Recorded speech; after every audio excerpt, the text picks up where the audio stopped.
Good morning. Hi. It's Church Has Glasses. It's Kirk Has Glasses on Sundays. And I'm sorry about your allergy, Squirtle. Kind of a bummer. Because they want to enjoy the world of pet ownership, but you just want to enjoy a world of being able to breathe. And that's kind of a bummer situation. I haven't been around a cat in quite some time. But I am allergic to cats. And I do remember last time I was near one, I didn't really have any ill effects. But the time before that, I did. So I think it depends on the cat, depends on their hair.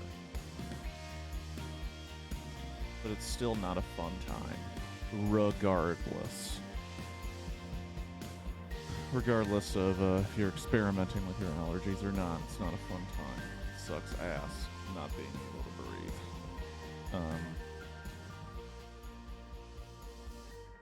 What to discuss?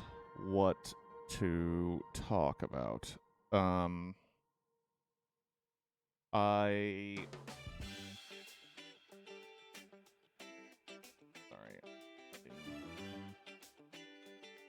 Being distracted by. Should have silenced my hell phone. What to talk about really? We have a game set up for Wednesday for the first time in quite a while. One has been suggested, and I'm gonna go with it because why not? On the Discord, which is available just below in the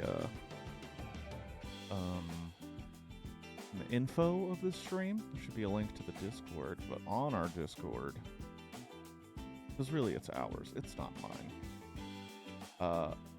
It was suggested I play The Murder of Sonic the Hedgehog, which I think will be great because I have no connection to Sonic the Hedgehog, the property, at all.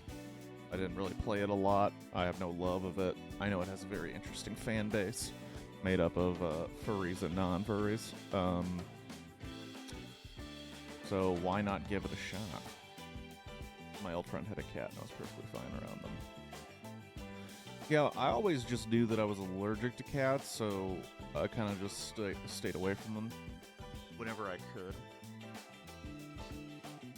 And I went to a homie's house, like middle school or high school, and he assured me that he cleaned up his room like top to bottom to get all the dander out, but just being in his home, I started to not fare well.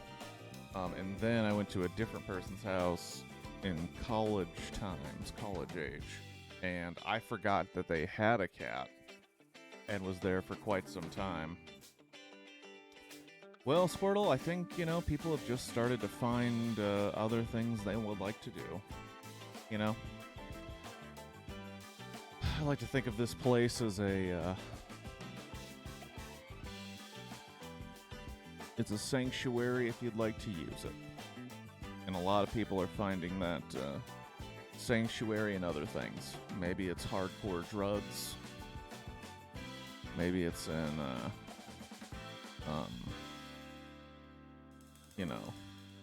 violent film. Maybe it's in, adrenaline seeking. I don't know. But they've been out of the Discord.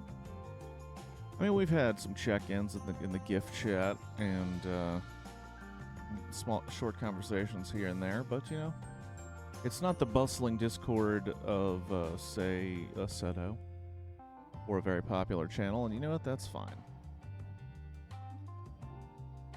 I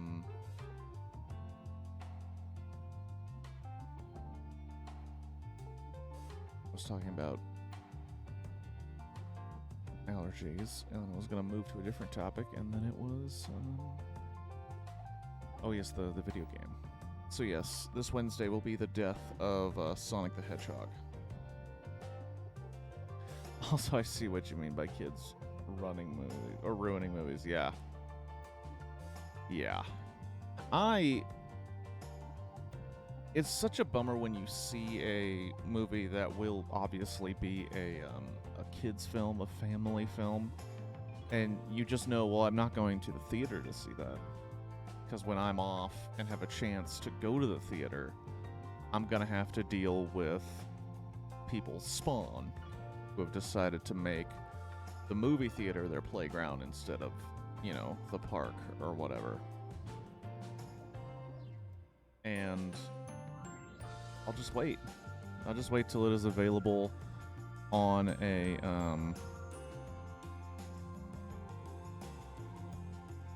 streaming service of some kind.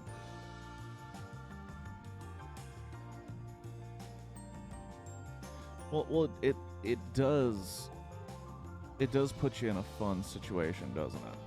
Where you have to sit there and consider. You have to sit and consider what it means to do something about the situation. Because you know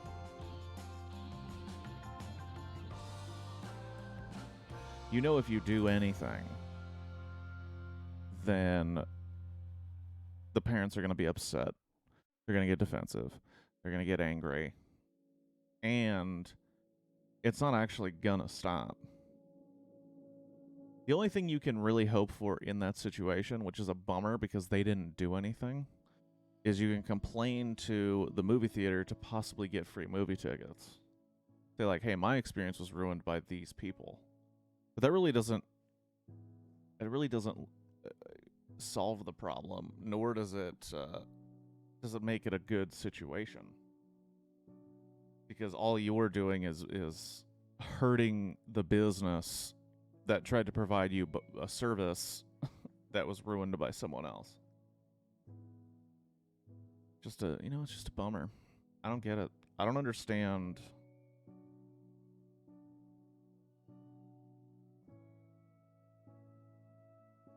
Well, I do understand. Okay, you want to take the kid out. You want to have the kid experience movies. Maybe you love movies, but the problem is kids ruin things for other people. So play movies at home. There are so many movies at your disposal, and kids will watch the same movie over and over again. Well, yeah, it's also a night out for them. I assume that they think, like, okay, well, the movie is watching the child now, so I don't have to worry about it. When in reality, what's really happening is the child is ruining the experience of everybody around them.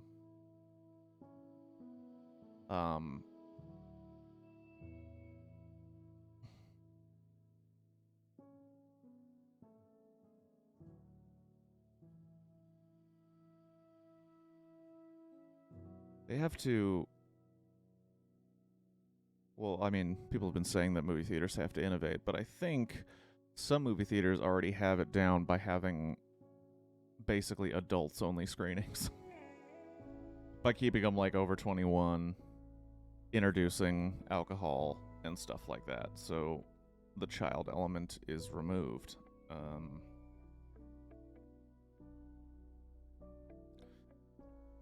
It's just a bummer because there are movies that I want to see in theaters, but you don't want to bring yourself to deal with that. When I didn't work on Mondays, that was the best time. You get up in the morning, have some breakfast, get some coffee, then get the first movie of the day on a Monday. Because then by the time you get out, you have a late lunch. Nobody was there but you, basically. It was great. And then the second I went to a movie in the evening on a weekend, it's like, wow, this is why I don't like to do this. Other people. And people have this concept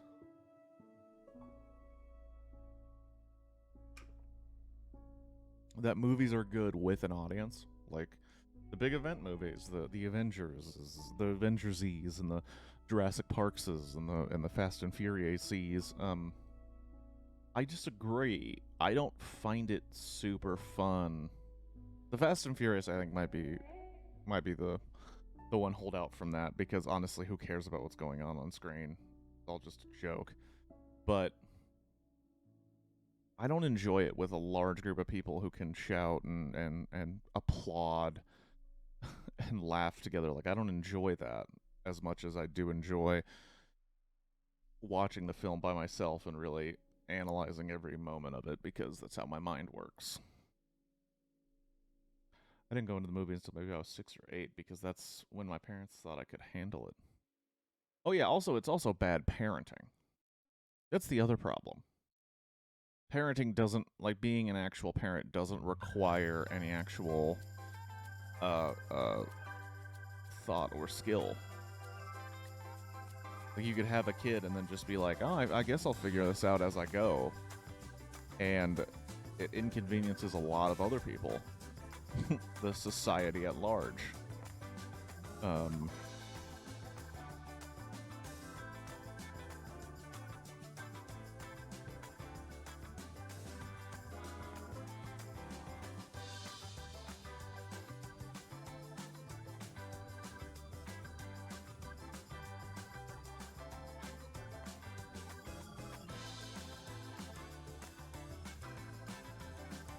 huh. It just announced now that I was live. Did I have a momentary lapse?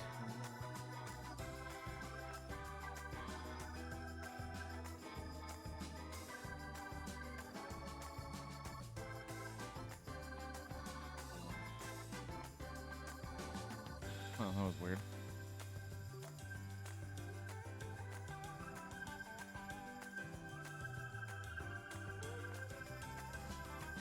Text from a family member.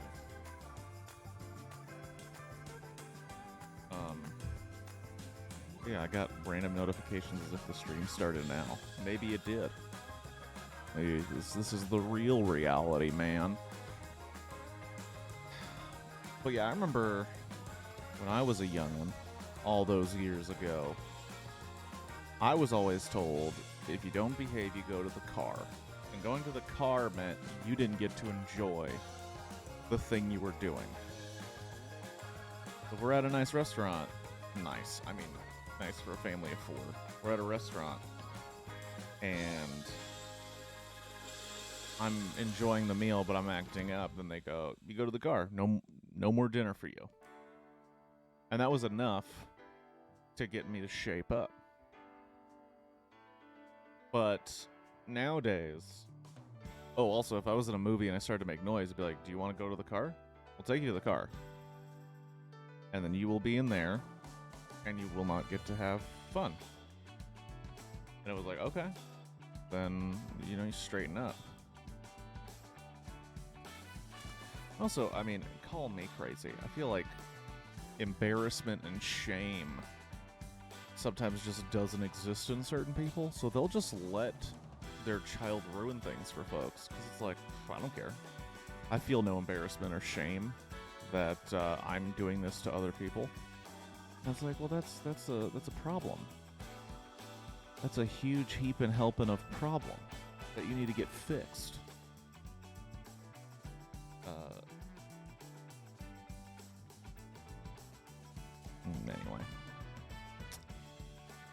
Anyway, I think one of my first movies I went to see was Captain America: Winter Soldier.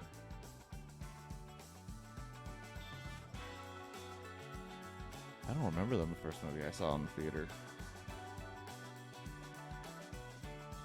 I remember my first R-rated movie that I saw when I turned, I think, 17? I think 17 you can get into R by yourself. I went to see Tenacious D and the Pick of Destiny.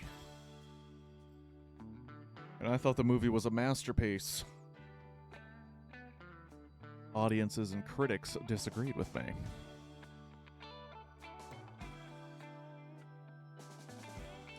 But there used to be something about going to the movies. It used to be a very special thing. And it really used to be kind of a place where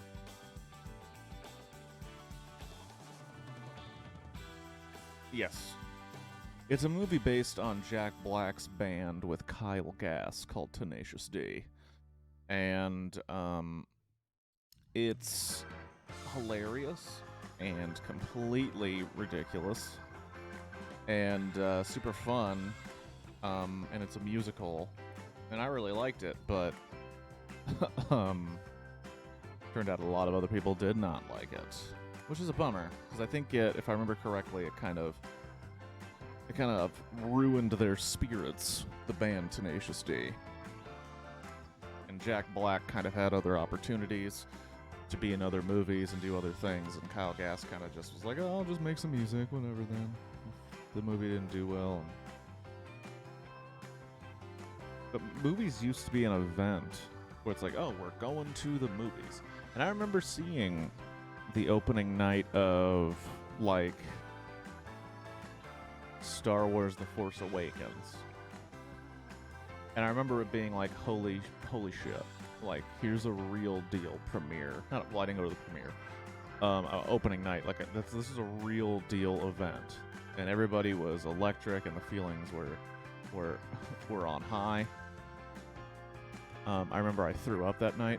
Not out of, like, anxiety or weirdness. I had some bad pizza. And ended up throwing up in my hands, and then in the trash can of the theater. And then ran outside and said, if I have my ticket, can I come back in? I need to change my shirt. And they said, sure.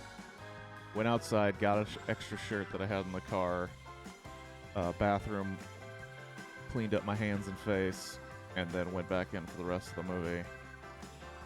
I was like, I'm not going to miss the movie, especially because it was a pretty expensive ticket and kind of a big night. But there's nothing I would do that for now. Nothing. Because most of the things I'd want to watch are probably going to be on streaming services, if not the same day. Will probably be on streaming services within a month. So it's like, why even deal with all that?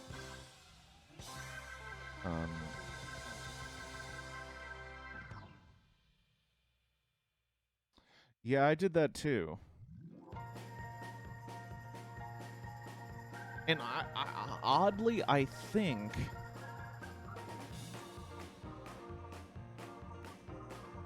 that was kind of my last one. Yeah. That was the last movie I would see, like, an opening night. Avengers Infinity War. And the reason was, I remember we were trying to get tickets, and we had an odd number of people, which, I don't know if you knew this, it really brings down the possibility of finding seats close to each other, because it was, by this point, it was assigned seating. And I remember very vividly, we finally got tickets for all of us, and it was in a pretty shitty theater. And we went, and it was all right. And then when it was over, because at this point, I think we've all seen Infinity War, we know that a lot of people are quote-unquote dead by the end of it. Big, giant, air quotes, quote-unquote dead. And we all left, and everybody's like, oh my god, can you believe it? Can you believe they did that? Can you believe Marvel just did that to all of those characters? Including this guy, and that guy, and this gal, and this person, and that, and this creature? Can you believe? Can you believe that Marvel did that? And I'm walking out, and everybody's in, like, this stunned silence, and I was like, guys, they're gonna be back. And they're all like, oh, what do you mean? And I'm like, Disney sets press releases with the contracts of how many movies these people are signed to. A lot of those people that are quote-unquote dead have to be in 2 or 3 more movies. So they're not going anywhere. I remember being very annoyed with it, because I was like, they didn't kill those people. This is obviously the first part, and then the second part, which I was correct. and we all knew because they were making Infinity War Part 2, which turned into Endgame. Those were all fake stakes because they knew you were going to buy another ticket to another 2.5-hour movie where all those people would be returned.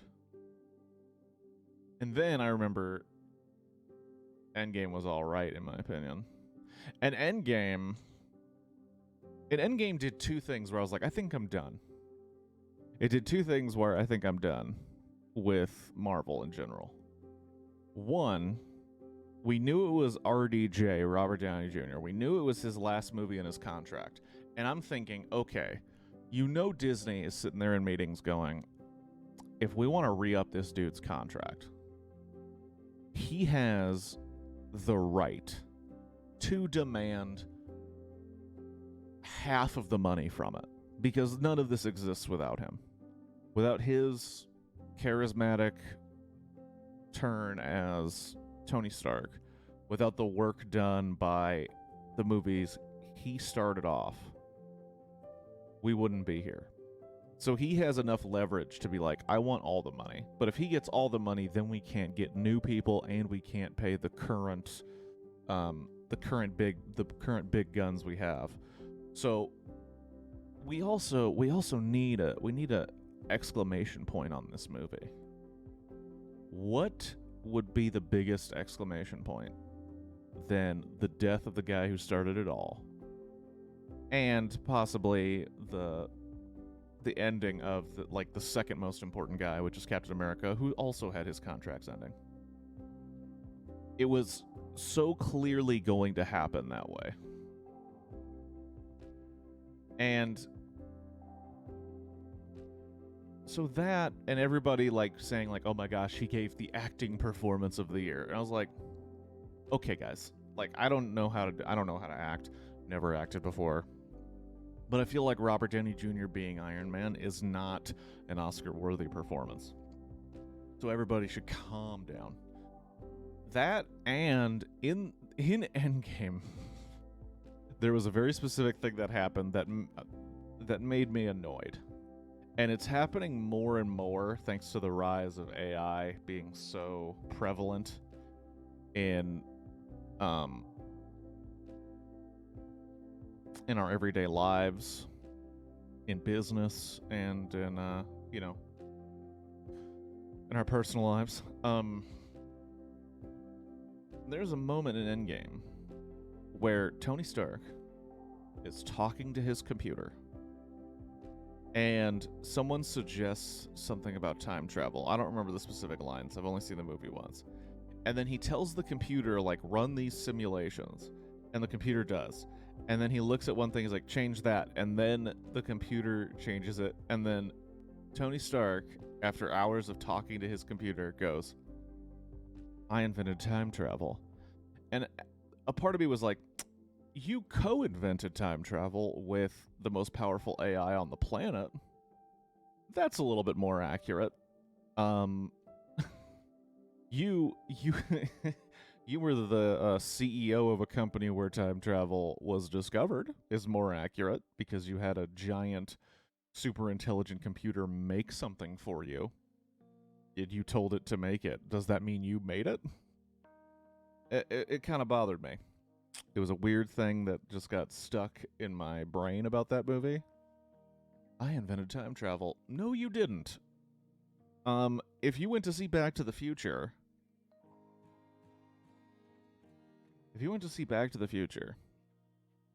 and Doc Brown, in the beginning of that movie, is looking at, at that point of Endgame, it was Friday, or... because it was Jarvis who turned into Vision, and then he had Friday, I think. Or whoever the AI was. If fucking Doc Brown said to a computer, hey, make me a time machine out of a DeLorean. And then it 3D printed a DeLorean car with all the bells and whistles that made it the time machine for Back to the Future. And then Christopher Lloyd, a.k.a. Doc Brown, looked at the camera and said, I invented time travel. I'd be like, no, you fucking didn't, dude. The whole point was he fell on a toilet in 1955. He saw the vision of the flux capacitor. He then spent his entire family fortune being called crazy, wasting all of his money to build a time machine out of a car. And then he built the DeLorean with his two hands and upkept that thing with his two hands. I don't know. It's a stupid thing. It's a stupid thing to be annoyed about. I don't disagree, but I do get very easily annoyed by extremely convenient plot turns like that, where it's just like, hey, I invented time travel. No, you didn't. No, you did not. You did not invent time travel. Oh, anyway. Did I lose my one member of the audience? Did I offend every person on Earth because they love Marvel and Marvel can do no wrong? It certainly seems that way.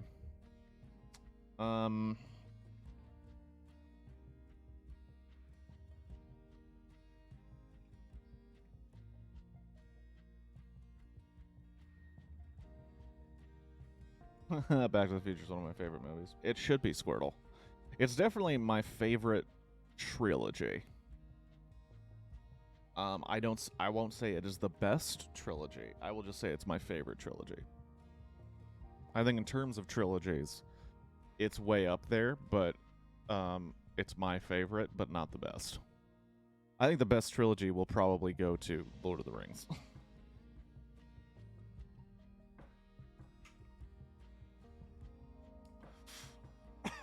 I think the original Star Wars trilogy is good. I think it's not as consistent as people think it is. And I don't think it's considered a trilogy anymore if you make 9 movies and call it the Skywalker saga. You can't then pick 3 of them out and say, well, that's a trilogy. I think that's kind of not fair. I would say that Toy Story 3 is my favorite trilogy, or Toy Story is my favorite trilogy if they didn't make Toy Story 4, but they did, so now it's not a trilogy anymore. I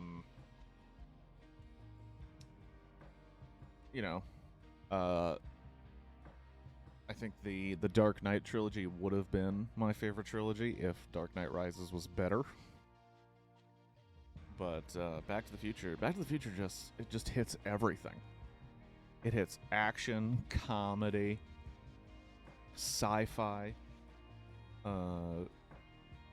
drama. Toy Story 4 was unneeded and unbelievably ass. I don't know if you've been here for my Toy Story 4 rant, Squirtle. And if you haven't, I don't mind getting into it again, because what is life if not repeating the same patterns until you die? Toy Story 4 fucking sucked. And Toy Story 4 is proof that all good things can and will be ruined. Back to the Future, it has been suggested that Back to the Future be rebooted, I think, like every 10 years, every 5 years since it ended. But Toy Story 4, and let me explain my passion. Let me explain my passion about Toy Story 4. Toy Story 1 came out when I was a child, when I would play with toys. It's also a pretty damn good movie. It has its issues, but that's because it was like the beginning of 3D animation, computer animation as we knew it. So it had to cut some corners, and it had some issues, but it's still great. Toy Story 2, I couldn't even believe was happening, because I was like, how do you make a sequel to Toy Story? It's too good. And then I watch it, and Toy Story 2, also phenomenal. Then there's this huge gap in time. Huge gap. To the point where I go from a child to a young adult. Right? So Toy Story 3 comes out when the generation of Toy Story 1, when they were kids, that generation is now adults. So they make Toy Story 3, which is about growing up and learning a different purpose, the actual purpose of toys, and reminding you that there are things you have to give up as you grow older. Right? Toy Story 3 is one of the best movies period. Because Toy Story 3 walks a line between being a kids' movie, being a movie for adults who were kids when it came out, and being so good that an adult can appreciate how good it is. Toy Story 3 is nearly perfect in every way for what it is. The late in life second sequel to a genre-defining and really generation-defining movie. So when you make that movie, when you make Toy Story 3, that walks that line and ends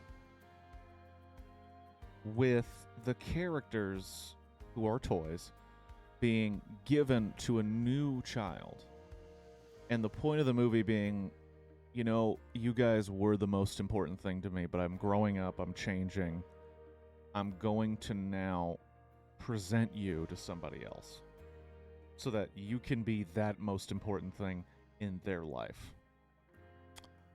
Okay. It's amazing. I remember being told, because I was like, I don't know how they can make it, man. I don't know how you can make a Toy Story 3. I can't watch it. And then people I knew saw it and then came back to me and said, yeah, you're gonna cry. It's gonna be hard to watch that movie. And it is, because that movie is basically like, hey, your childhood's gone. Hey, you remember childhood? Remember dreams? It's gone now. You're not a child anymore. Now you're an adult. And things suck. And the things you love are gone. Be an adult now. That's what Toy Story 3 does. And it does it in a way that's also a hug. That's why it's amazing. And then Toy Story 4 comes out. And just the words Toy Story 4 is immediately offensive. Because the ending of Toy Story 3 is perfect. And the story was about Andy. 3 movies about Andy. And they're like, hey, Toy Story 4. And the immediate response is, fuck you. It's the immediate response to Pixar, to Disney. Fuck you. You obviously don't realize how important Toy Story 3 is to like a generation of people. And obviously myself. So Toy Story 4, we're doing the whole thing, Squirtle, so I hope you brought a seatbelt. I hope you brought your holy shit belt, because we're doing this. Toy Story 4 opens with Woody saving RC, who's really the MVP of the first Toy Story, because he's the guy that had Woody and Buzz on his back, driving him up to the moving van, and his battery dies, and then they got a rocket strapped to Buzz. They use that to fly through the air and then shoot into the van. So the opening of that movie, it ties it to the first Toy Story, where I'm like, yeah, that's right, you go get RC. That dude deserves it. RC is an OG. He rides with the original crew. He's a ride or die kind of dude. And he saves RC, but Andy's sister is getting rid of Bo Peep, which, as we know, is Woody's squeeze, who was absent from Toy Story 3, which is a reminder that sometimes the people we love, you know, sometimes they leave us too soon, and we have to move on and deal with that. So she leaves. She's being taken, donated, whatever. And Woody sneaks out, covert mission style, and talks to Bo Peep. And Bo Peep says, Woody, come with me. And my first thought was, okay, I've watched a ton of movies. We're setting this up now so that Woody leaves at the end of the movie. Because why would you even have this in the movie unless he is presented with the same choice later and he decides the opposite thing? We know he's not going to leave Andy because he's in Toy Story 3. And this moment in the beginning of Toy Story 4 takes place before Toy Story 3. So he doesn't leave Andy. Also, why the fuck would he leave Andy? He is Andy's favorite toy, okay? He is Andy's Brian O'Connor. That is a Fast and Furious reference while talking about Toy Story. I am deranged. I am a dude screaming on the internet about something stupid. So of course Woody is like, why would I do that? Why would I leave Andy? He's my kid. Just like Andy's sister, whose name I can't remember, she was your kid, but she's getting rid of you. That's her decision. But Andy didn't get rid of me. Like, I'm still Andy's toy. And Toy Story 4 really begins, and now we're at Bonnie's house. And it opens up with Woody not being picked to play, and Woody's like, ugh, it's like the third week in a row. And I'm like, so are we starting off with resentment towards Bonnie because she isn't picking you always to play with? May I remind you, if we go back to the original texts of Toy Story 1 and Toy Story 2, the whole point was that Andy stopped playing with Woody because Buzz showed up, and then Woody had his arm ripped. But then, by the end of the movie, he's back with Andy. Everything's all good and cheery. It is only until Andy decides that he doesn't need Woody anymore does Woody and Andy part.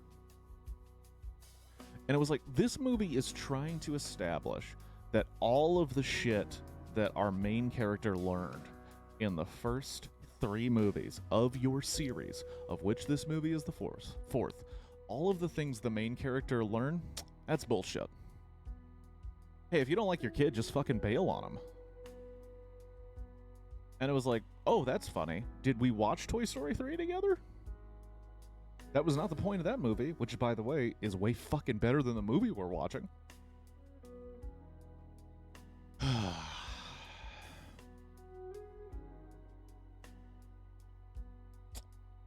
Didn't like Toy Story 4. Didn't like it. They've already mentioned that they're going to make a Toy Story 5, which I'm wondering, so is Tom Hanks not in it? Is the character of Woody not going to be there?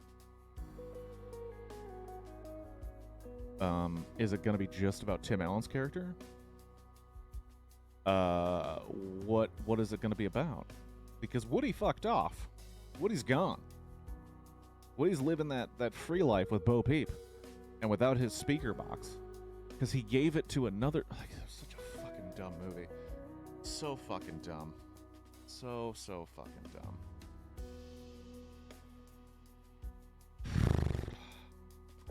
I've only seen Toy Story 4 once, and God, it was so annoying, so fucking annoying.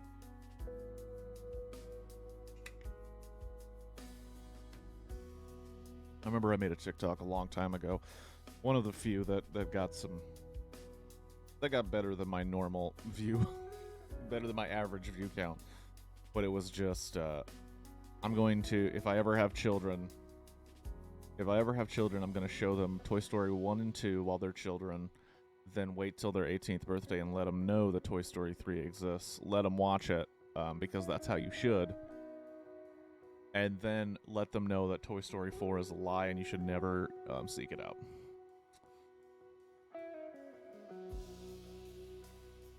Toy Story 5 is going to be ass. Oh, yeah. There's no doubt. There's no doubt. It's kind of shocking that, like, because I know Pixar isn't just one group of creatives. It's a lot of people, a lot of different stories, a lot of different things, and it's also collaborative. Like, you need other people to help you make the thing. But, like, when you watch, like, The Incredibles and Incredibles 2, the tone is the same. Quality is kind of the same. And when you watch Toy Story 1 through 3, even though the quality of the animation isn't the same, like, the quality of the storytelling is the same, it kind of brings that heat the entire time. But then Toy Story 4 is just like, hey, you want to buy more Woody shit? And it's like, hey, you want to not ruin things? Because you need to make your quarterly earnings? Like, could you, like, seriously? But who cares? They don't care about my opinion. If Disney cared about my opinion, things would look a lot different, but they don't care about my opinion. They're making enough money off the Disney adults and the children that they don't need my opinion. And this is all just impotent rage. I can't do anything about it. I just have to accept what has occurred. Just like all the people that are upset about Star Wars. There's nothing I can do about it. And it's interesting that you mentioned Back to the Future, because Back to the Future is one of those movies that hasn't been it hasn't been touched. It hasn't been taken by that reboot monster. Like, it has so many movies that I can't even believe are like relevant so many decades later. They get that reboot bite, and you're just like, what are we doing, guys?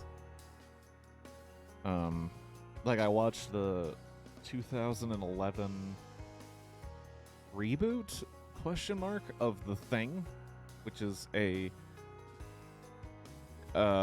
reboot kind of idea to the 1980s Thing, and it's like, why even do that?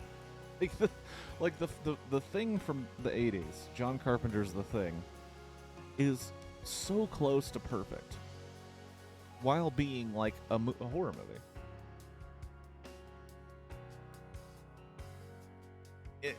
That's the thing. It's kind of a spoiler that it's a prequel, but also I feel like if you're a fan of the 1980s one, you could tell it's a prequel right when it starts. Because if you understand context clues, you're just like, so this is a prequel to what happened in the 1980s thing? Also, good morning, Felix. Even though I don't know what time it is in the South Africa, I'm guessing evening? All right, now 3 hours ahead for the East Coast of America. Maybe 9 hours ahead? I don't know. But I'm glad you're here. Evening. Got it. You know all the toys from Toy Story don't have Andy's name anymore on them when you buy them. Oh yeah, I know. They say Bonnie. I know. Oh boy, do I know.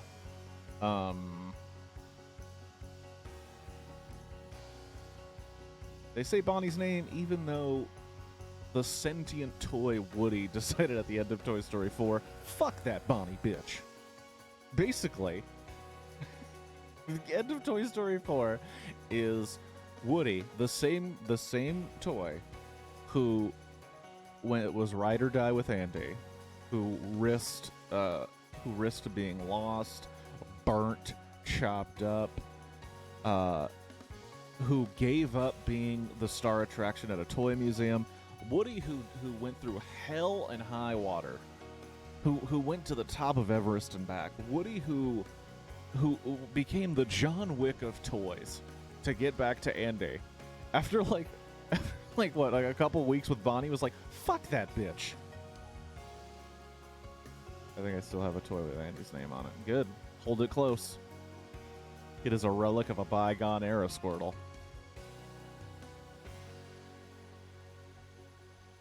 Fucking Woody. You know what? This woman doesn't recognize my authority as a sheriff. It's like she's also fucking young, dude. I don't know. Toy Story 4. Trash. That remake of the... not remake. That prequel boot of The Thing. Not bad, but bad... Not bad. It's not bad, but it's like...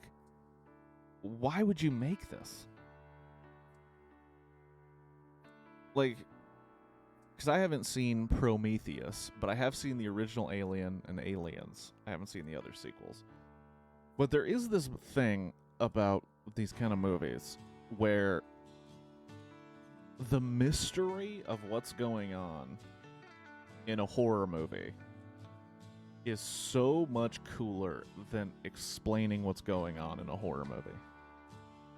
The original Thing starts out with this huge mystery, and then they're slowly piecing it together, but they still don't quite understand. And then by the end, everything's blown up, and they're just kind of going forward thinking, God, I hope we did a good job. Like, I hope we did what we had to do to solve this problem. The prequel boot thing explains it so much that by the end you're just like, and then it leads into the original thing, and you're like, well, now that thing kind of is lame because I know what happened to these people before them. Prometheus is pretty much the same, decent on its own, but as a prequel, it's a travesty. And I could get into the specifics of the Thing movies, but I really think I think people should watch them, especially the original Thing. I remember someone on the internet saying The Thing, the 1980s John Carpenter's The Thing, is the absolute best horror movie ever made. And I've heard someone say, I think it's a perfect horror movie.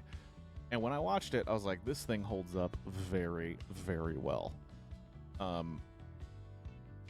And then I was with my roommates, and they saw this thing. The other Thing was on Netflix. I was like, I haven't seen that one, but I really enjoyed the 1980s Thing. And then when it started, I remember people saying, it's kind of connected to the first one. And then when it started, I was like, oh, so it's a prequel? When I saw, like, some clues, I was like, so it's a prequel. Huh. But kind of one of the cool parts of that Thing movie was not really knowing what happened exactly to that other team.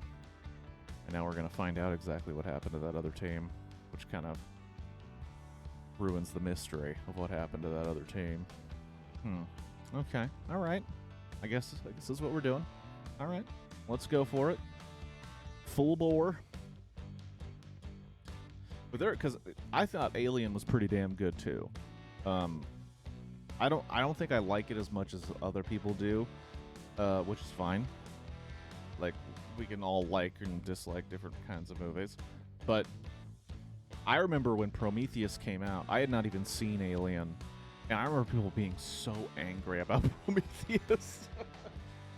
I remember listening to podcasts where people were so angry about it because they were like, it was being touted as like this, Prometheus, man, it's gonna be mind blowing. It's in the same world as Alien. It's gonna blow your mind. And then the first reviews came back, and people were just so angry, and I'm like, that probably means it's bad. That's kind of a bummer. Hey man, what's up, Dew? It has been a while. Dew on the grass for this Sunday morning. Hello. And then Alien Covenant made it worse. I heard that too, but I also heard that it was like written or produced. I'm not 100% sure. I'm not 100%.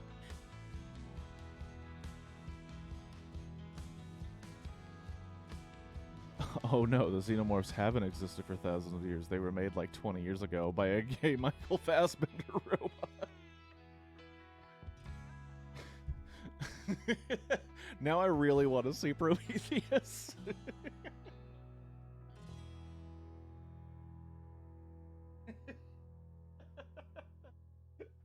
You have just sold a ticket to hours of my time to watch that movie.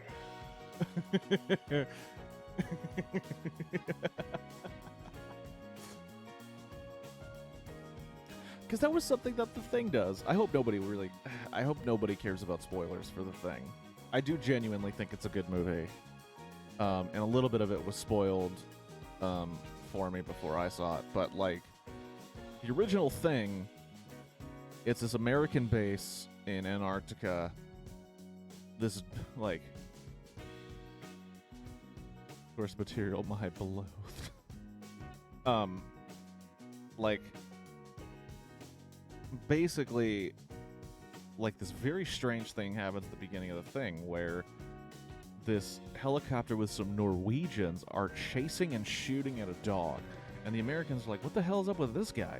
And then the guy's shouting at him in Norwegian, and he has a gun, and he keeps shooting at the dog. So an American, in true America fashion, shoots that guy because he doesn't understand what he's saying, and he's shooting, so I have to shoot him. Somehow, the helicopter blows up, and the dog gets brought in with the other dogs. Uh-oh, did you try to drop a link, Dew? You might have to put it in the Discord for us to see it, and please don't let it be porn. I trust you, but I also I feel like I have to say it out loud. But they then kind of realize, okay, let's go see what those guys were talking about. I know that there's a... I understand it needs to be said. They're like, let's go check out their base, see what's going on. They get there, they have a block of ice. They clearly found something in the ice that might be extraterrestrial. Blah, blah, blah, blah, blah, blah.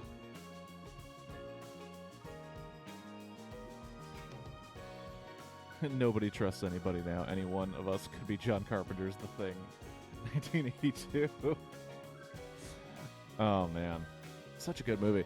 But they realize, like, oh, shit, they caught something. It got out. And shit's messed up. And then, meanwhile, at the American base, the dog turns into the Thing, starts eating the other dogs, and they murder that dog with fire, and they burn it. They notice at the original spot there are burned creatures that look the same way, and they determine, oh wow, we may have just prevented a real bad situation. Then one of the scientists looks at the DNA of the creature and realizes, oh shit, creature can replicate anything. Hey, kind of like the game we're playing today, Prey. What's up, Hedrick? How you doing? We're talking about The Thing. Clearly, an important thing to talk about. My church has glasses. So they find out that this creature can replicate anything. So the guy destroys all their ways of getting out of the base and says, any one of us could be the Thing. We can't trust anyone. And the setup of that original crew kind of adds to the mystery, like, oh shit, is that what happened to them? Are these guys going to destroy themselves? Right? But the thing that's crazy is that is the way they do it is more interesting because it's the first time you've seen it. When you watch the remake, reboot, prequel to The Thing, you're like, what? We already know that this is going to happen. We've seen The Thing. And now what you're kind of doing is going, hey, do you want to see the exact same thing happen with a different group of people? And it leads right in to that thing happening in the 80s. And you're like, no. Like, I'll just go watch the original one if I want to see this happen, because they do it kind of better. Oh, man. What's the piss theory do? What's that piss theory? The Thing doesn't piss. Doesn't believe in urine. Oh. We got a so. That means there's going to be some typing on the way. In the very end of the OG thing. I think we're... or not. It's not even the OG thing. It's the 80s thing. The OG thing is from the 50s. Because, nah. When he hands the other last guy the drink... It was piss? To see if he says anything? Oh, man, you're going to make me rewatch The Thing. Oh, you're going to make me rewatch The Thing, dude. Did it look like piss? Hold on. Hold on, this is important business.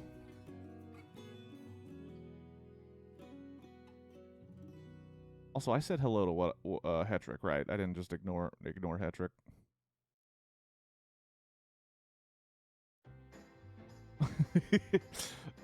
Because I noticed that Hetrick joined in, and it's not how. I know some of you may have heard of this before, but it's really annoying that all of your names are in pink or red.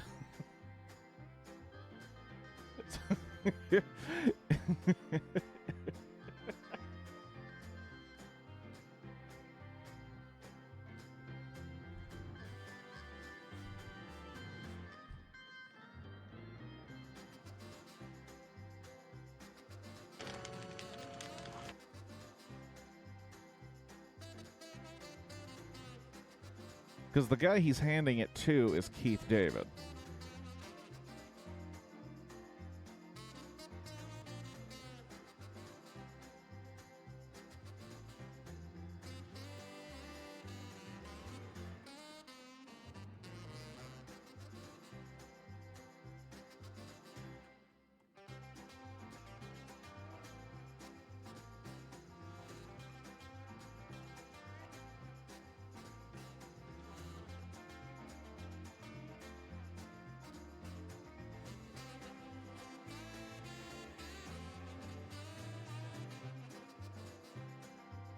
And the comments are just going back and forth, back and forth. Not even on the piss theory, just who is the thing and who is.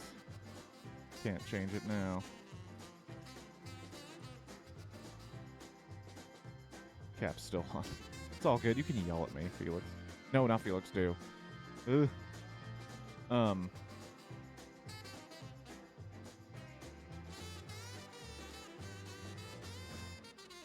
Well, a lot of folks in those comments, because I just went through the scene really quickly just to take a look, because it's kind of in an opaque bottle. So I can't really tell. But a lot of people in the comments are saying that their theory is that both of them are human. They just know they can't trust each other. Well,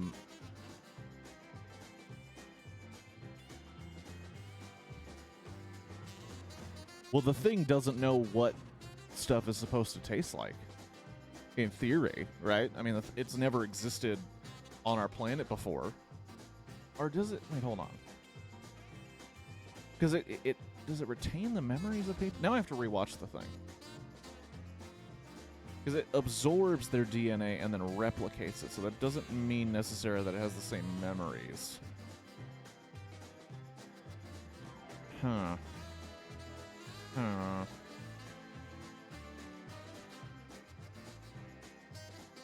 Damn it. Now I just want to watch the thing.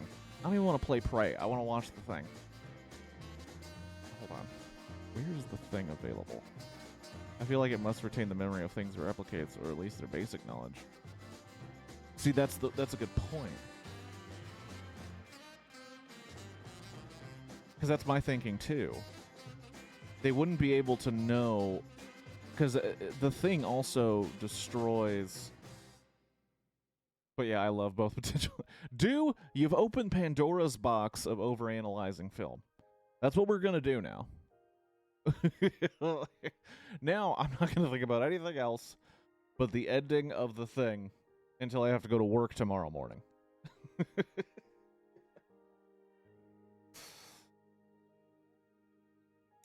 But a lot of folks in the comments of that last scene of the thing are all debating whether or not one or both of them are things and no the other is or is not the thing. Because that was something else that I didn't consider about the thing. Oh, what's up, Shadow One? I never finished the thing. I tried watching it a few times, but I kept falling asleep. Are you serious? It is, yeah, Felix is right. Also, what's up, Shadow? Felix is right. It's such a... It is such a slow burn that I remember quite a ways into the movie, I was like, are we going to get to the horror? Like, I remember people talking about how horrific this movie is. And we've gotten a lot of hints at the horror, but we're not really seeing a lot. But then once Wilford Brimley starts freaking out in that movie, then it was like, oh shit, buddy, we're in it now. But I think the reason it has so much staying power is not the creature stuff and the melting wax of bodies. I think it really is the fact that it sets up a situation where you can't trust a single person in the movie. I feel like The Thing is honestly better than Alien. I like it better than Alien. I understand why Alien has a place in history. Like, I completely get it, but I just don't like it as much as Among Us is always going to be better than Prey.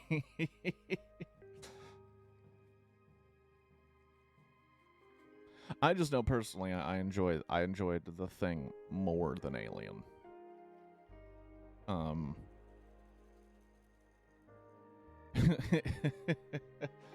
Did you know Wilford is old and Tom Cruise is kind of middle-aged?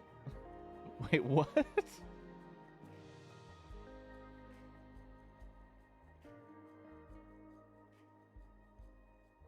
all of those words are in the Bible? What's happening? Did someone hack Shadow and Do?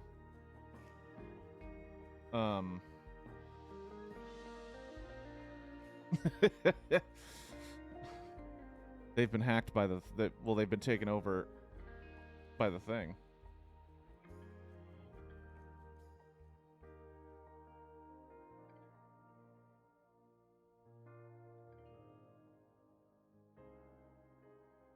I'm so confused. Squirtle, it's okay. I am also pretty confused. I don't know if they're trying to pretend that they are the thing. But yeah, Alien, I think, was just kind of the first really good... I wonder if we could get Kirk to stream 2002 Thing video game. That's a sequel to the movie. Wait, there's a 2002 video game?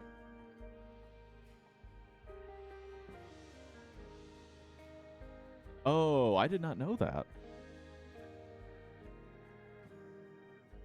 Oh, I did not know that that occurred. I know that Tom Cruise is old, but he also, like, spends millions and millions of dollars to make sure he looks the same age forever. I do want to play... There is a Thing, board game. It's like the Thing Outbreak at Outpost something something. No, typically after hyper-specific analogy or referential statement like that, someone replies, none of those words are in the Bible. And oh, okay. Unfortunately, I don't put all those words were in the Bible. Xenomorph.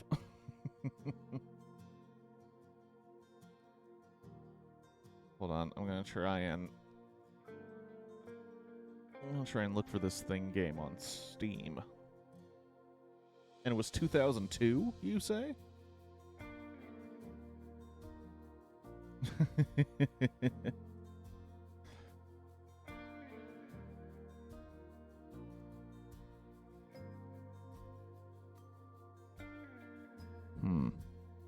It doesn't come up right away. It turns out if you search The Thing on Steam, you get a whole bunch of random shit. Who would have known? The Thing 2022 is a generic over-the-shoulder puzzle shooter. IRC. They're trying to bury it. They don't want it infecting other games.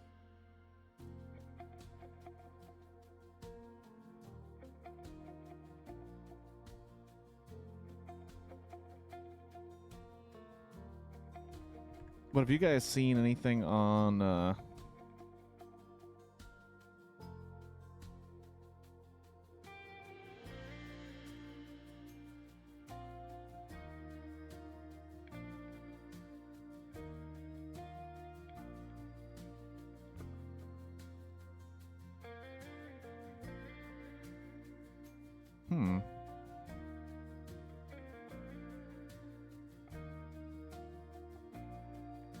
For some reason it's not on Steam.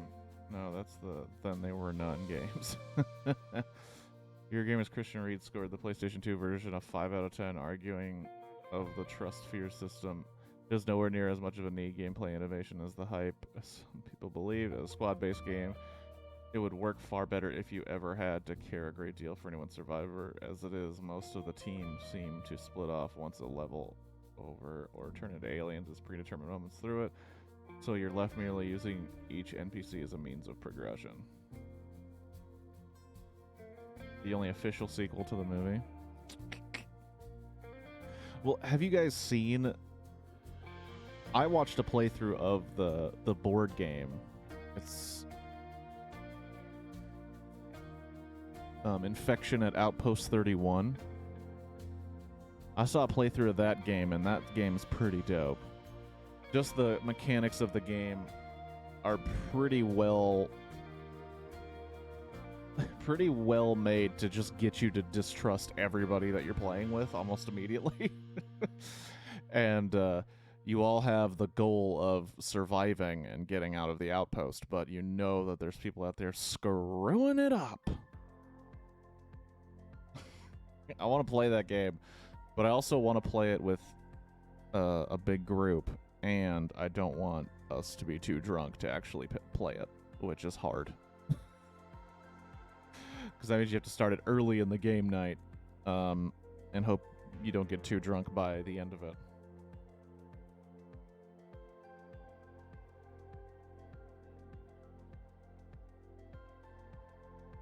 And I guess they made an expansion, if I saw correctly. They did make an expansion based on the 2011 reboot prequel. And it's funny because like the board game, it's like semi role playing. Like you pick a character from the original movie, and then they have specific buffs that they can use while playing.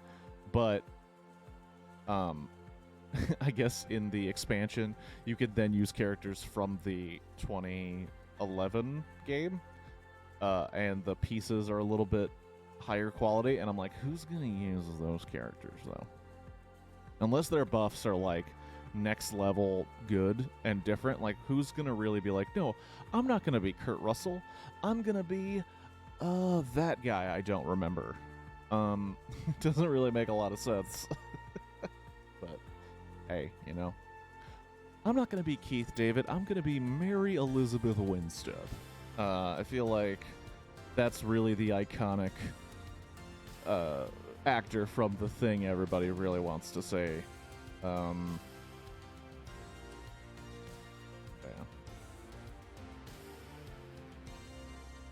Oh, The Thing. What a good film. And kind of appropriate for Prey, which I have now spent an hour not playing. Oh, that's funny. We got into movies, man. We got into movies, but I also want to check.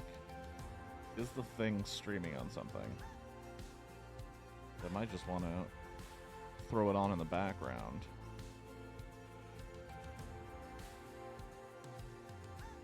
$19.82.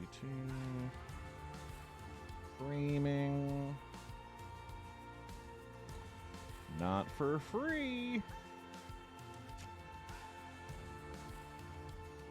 Only by renting or purchasing. Well, that's a bummer and a half.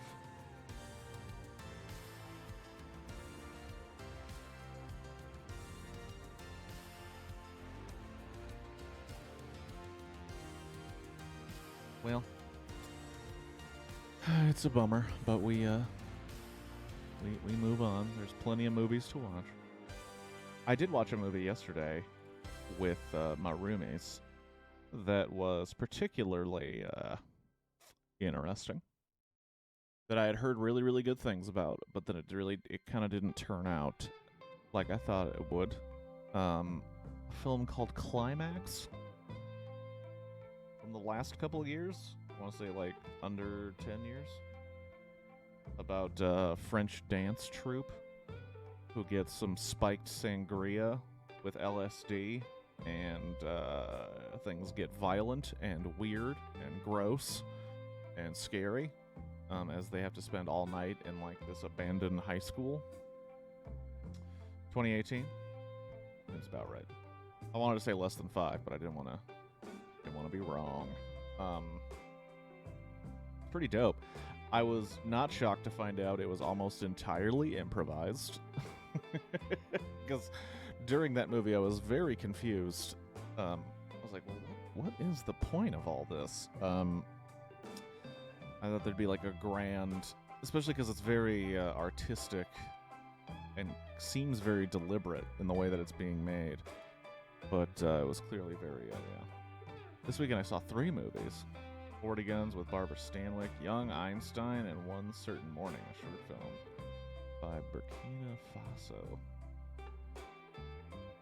It was a cool concept, but all over the place. Yeah, it's a pretty weird one. Pretty weird movie. And dark. Violent. That's a very good point. I have not seen any of the films that you're talking about, Shadow. And neither has Felix. I know who Barbara Stanwyck is, slightly. Young Einstein almost sounds like a kid's movie.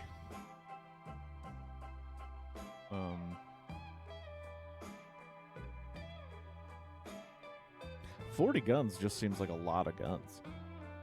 I mean, you can only really hold 2 at once. Maybe 3 if you get creative. But 40 seems like a lot of guns. Unless we're referring to it as the, like, Old West term to mean, like, a hired gun. Then that's just a lot of hired guns. Oh. Okay. Okay, that makes sense. It was dumb, but fun. As comedies sometimes tend to be. Sometimes they can be smart and fun, but a lot of work has got to go into those.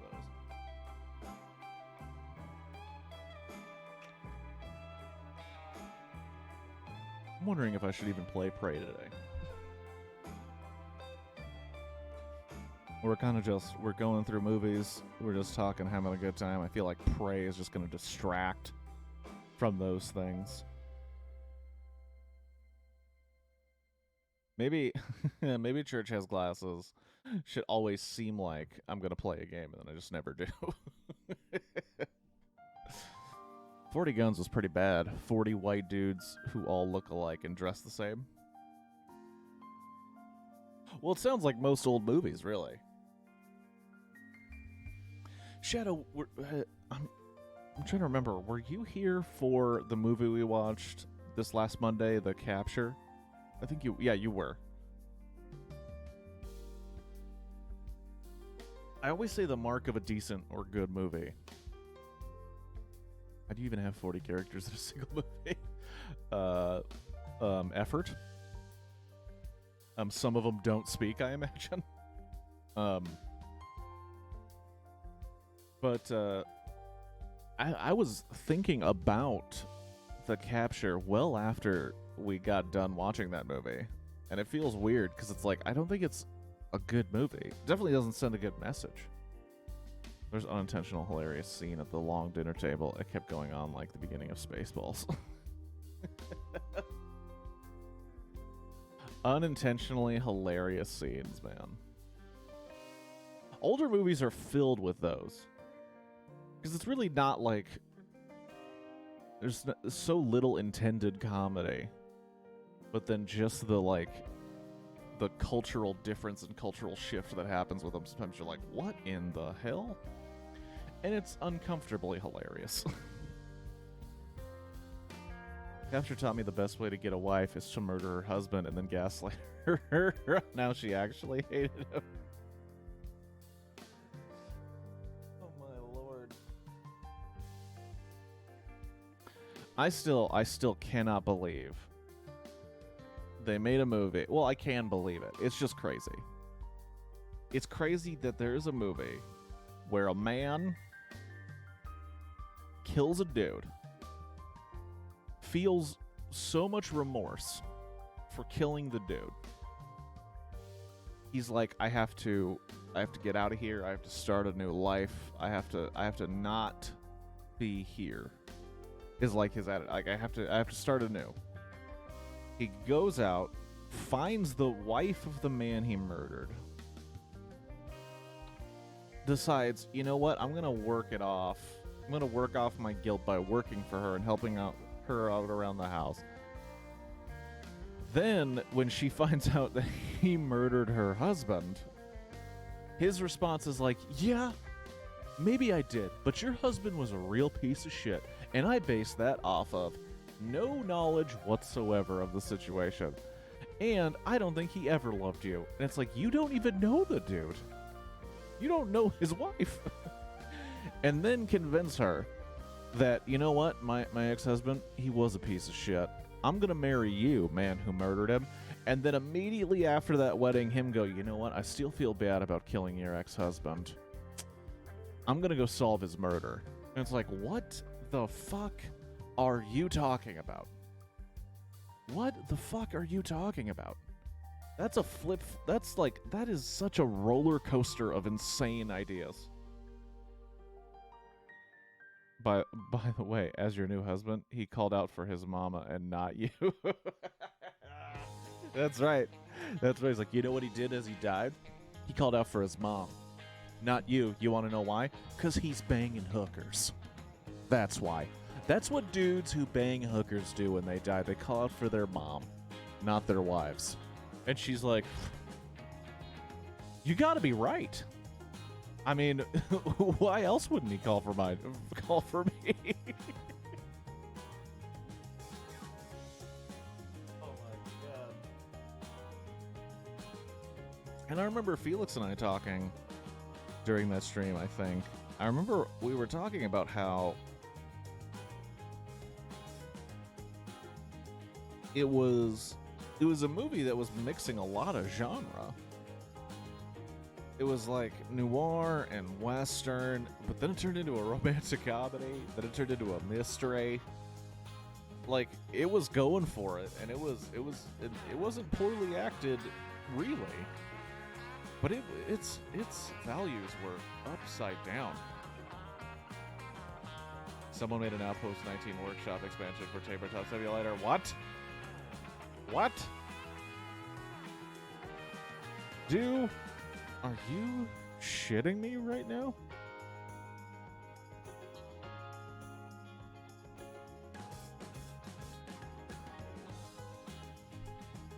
Hold on.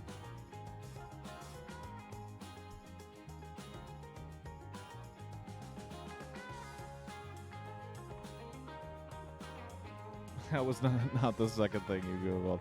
Well, I don't think about Tabletop Simulator like other folks do.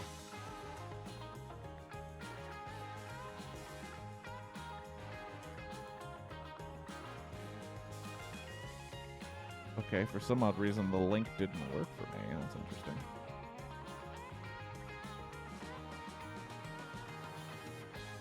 Oh, there it is. Holy shoot.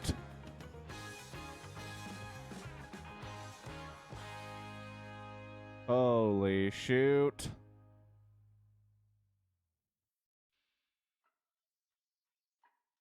Oh my goodness.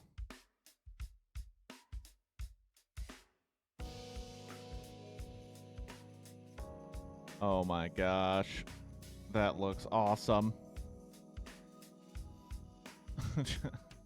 Tabletop Simulator. Well, I remember someone, because I did express interest in the party game Secret Hitler, because that seems like it'd be a very, very fun game to play, but I never have enough people who are sober enough to play it effectively. And I remember they're like, well, they made a Tabletop Simulator version. I was like, it's not the same if you don't see them. This might work. I'm guessing it works pretty well. But, like, Secret Hitler is, like, all you have to determine people's actions, and you kind of need to see their body language in their face. But this might be something that needs to happen here.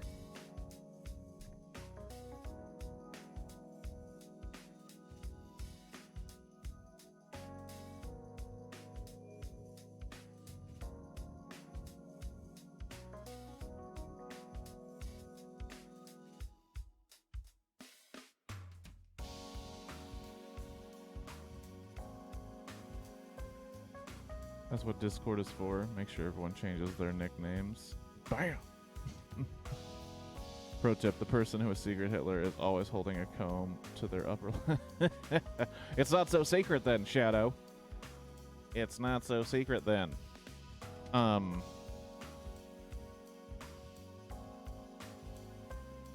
man.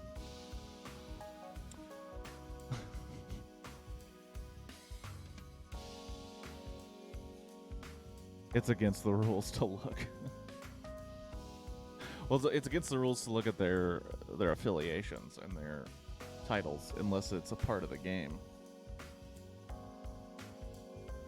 Oh my goodness. What a morning. Talking movies, talking Secret Hitler.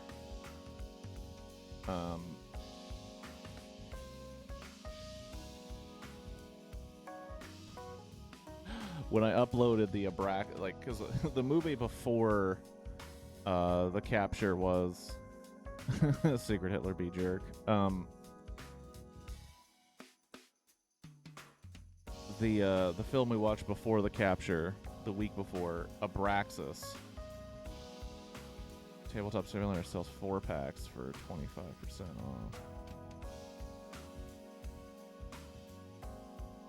Because that's the thing, I didn't understand Tabletop Simulator. I bought the game itself, but then it seems like all of these like people just put up the board game, but that also seems highly illegal because essentially you are taking money out of the hands of people that develop board games, who must make their money on that physical media, on the feel of the cardboard and the paper.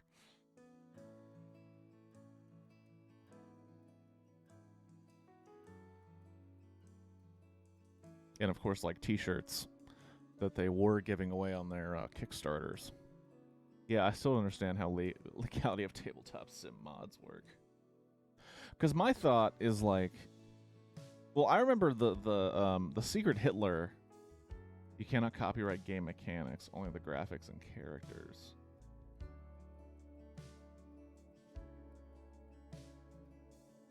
Oh, okay.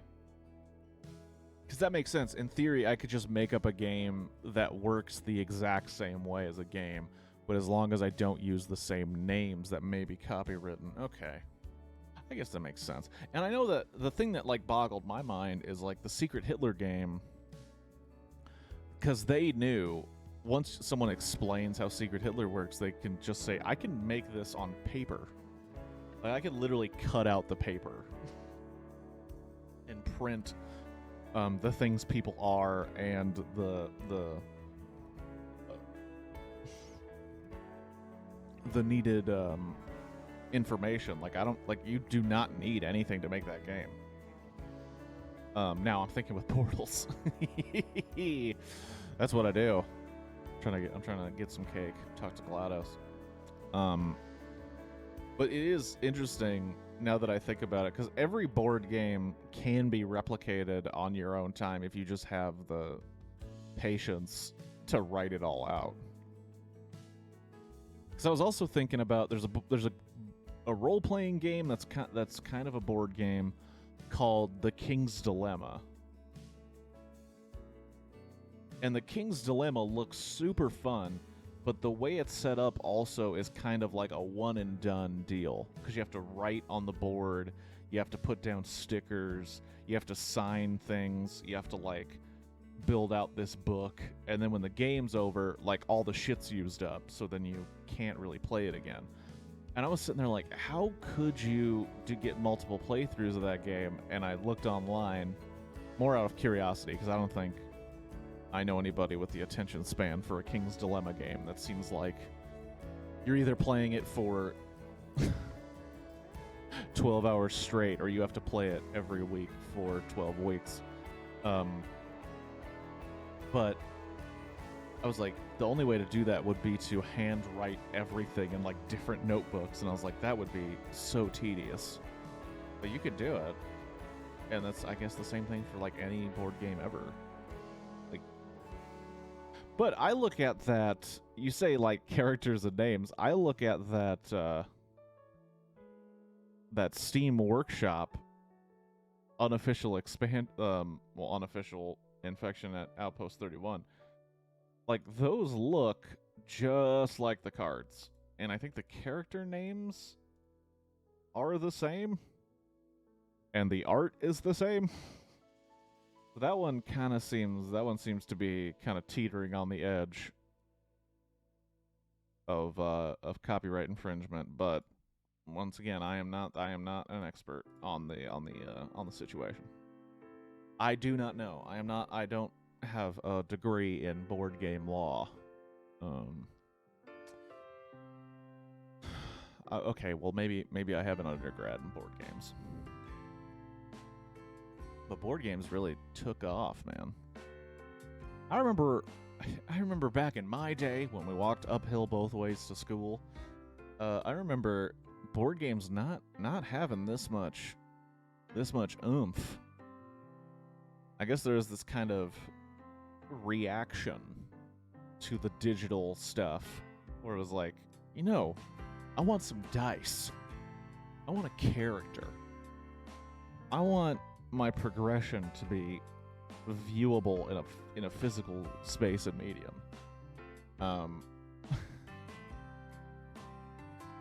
Such a weird time.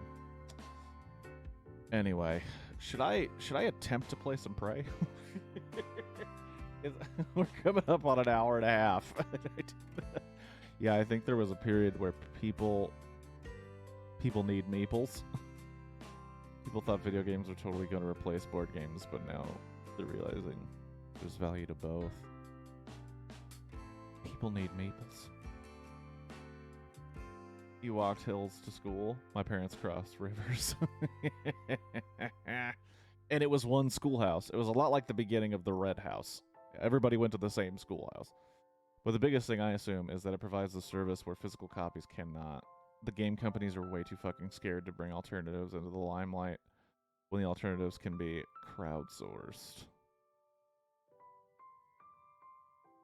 Those D&D podcasts made tabletop role-playing games. Well,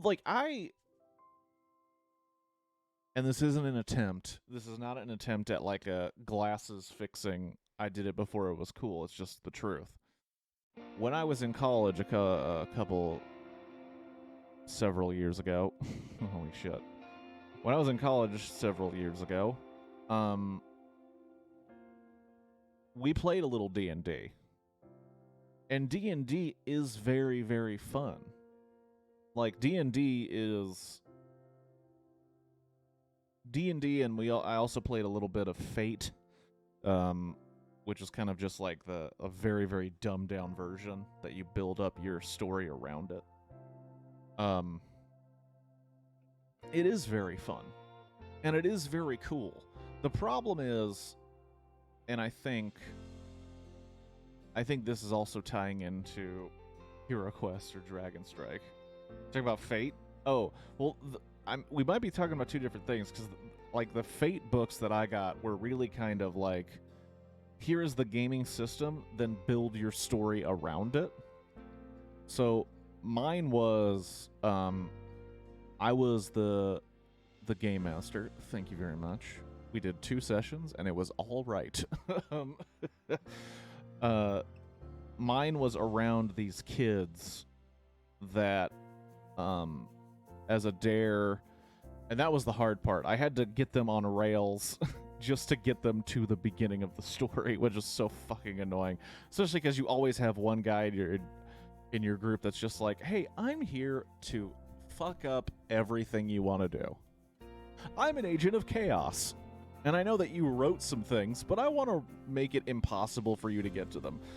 And that guy's name was Ben. Not past tense, a different Ben. But Ben, you were you were making it impossible. But mine was a bunch of, I think they were middle school kids, get dared to go to this abandoned facility, and then it turns out the facility is not abandoned. They're doing experimental research. While they're there, something goes haywire, and they get transferred to different dimensions. It was pre-Rick and Morty, and when I started the story, Ben, my agent of chaos, was like, so it's Fringe. And I was like, I haven't watched Fringe. Wait, Kirk, what the hellish cacophony could we create? What hellish cacophony could we create by making Kirk Has Glasses into a monthly D&D stream? It sounds like... yeah, it was very close to Stranger Things, too. Especially because we did have a lady in the crew who was kind of like 11 if 11 really was less stoic and more all over the place. That's the problem, dude. You hit it on the head. The problem with D&D is it's a commitment of your time. And you have to be committed and consistent. And if you can't do it, it's not gonna work. It really isn't. That's the real bummer of the thing. It has to become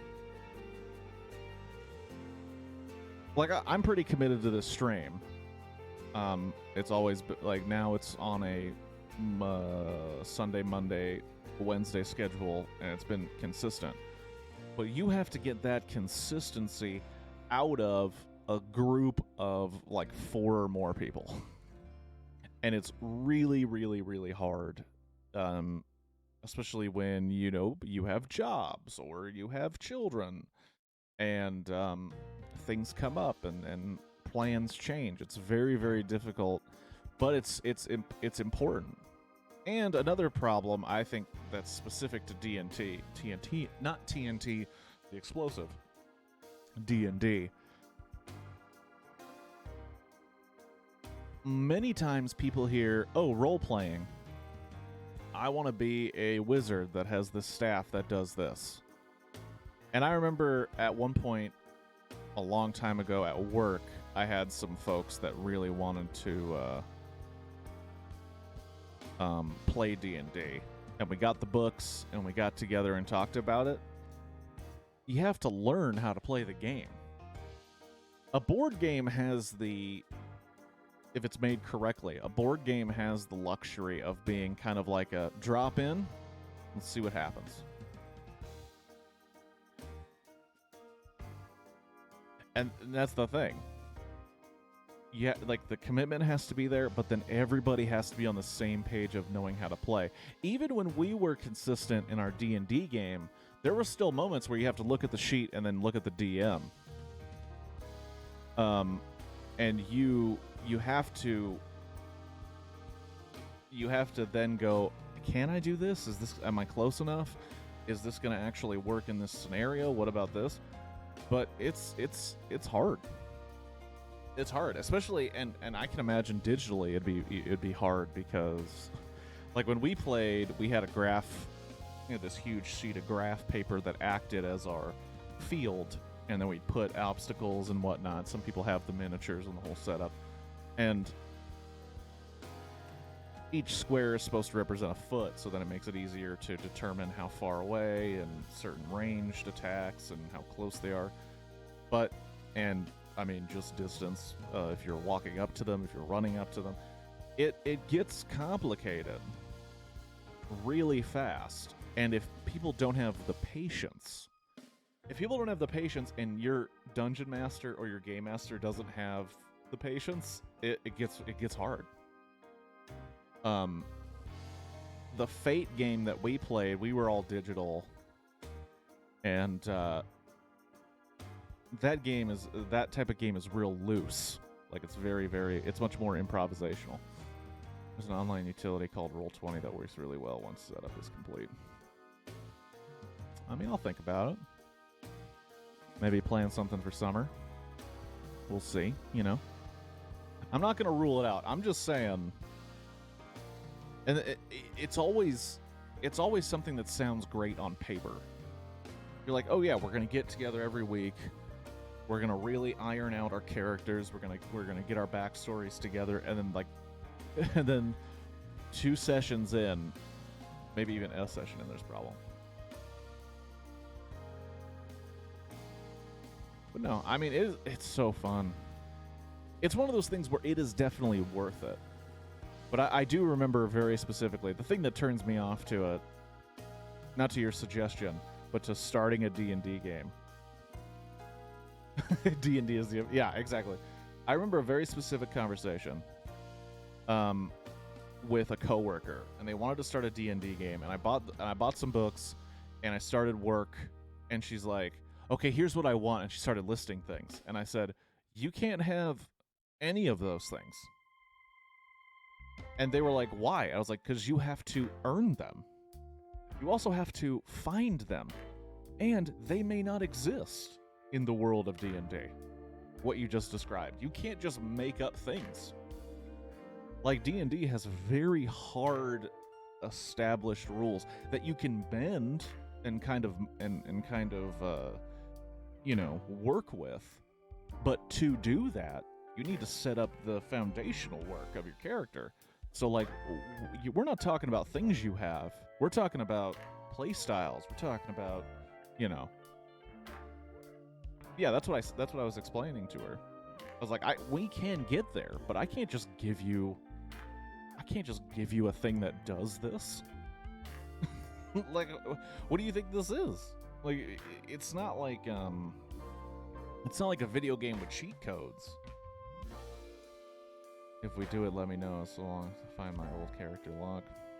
Oh, I remember my character was Murdoch Tea Leaf, and I was a halfling rogue, and I left my my family worked in a very, very small town, and we were tea makers. We worked on making tea and other farm goods, but I left it because I was bored, and I was also very sneaky. And I believe I had 2 knives, and a lot of my playstyle was sneaking into places and giving them the old backstab, and just going ham on people with knives and shit. I also remember I actually kept some old recordings because I recorded our sessions, and I kept old roguish Kirklands. Yes.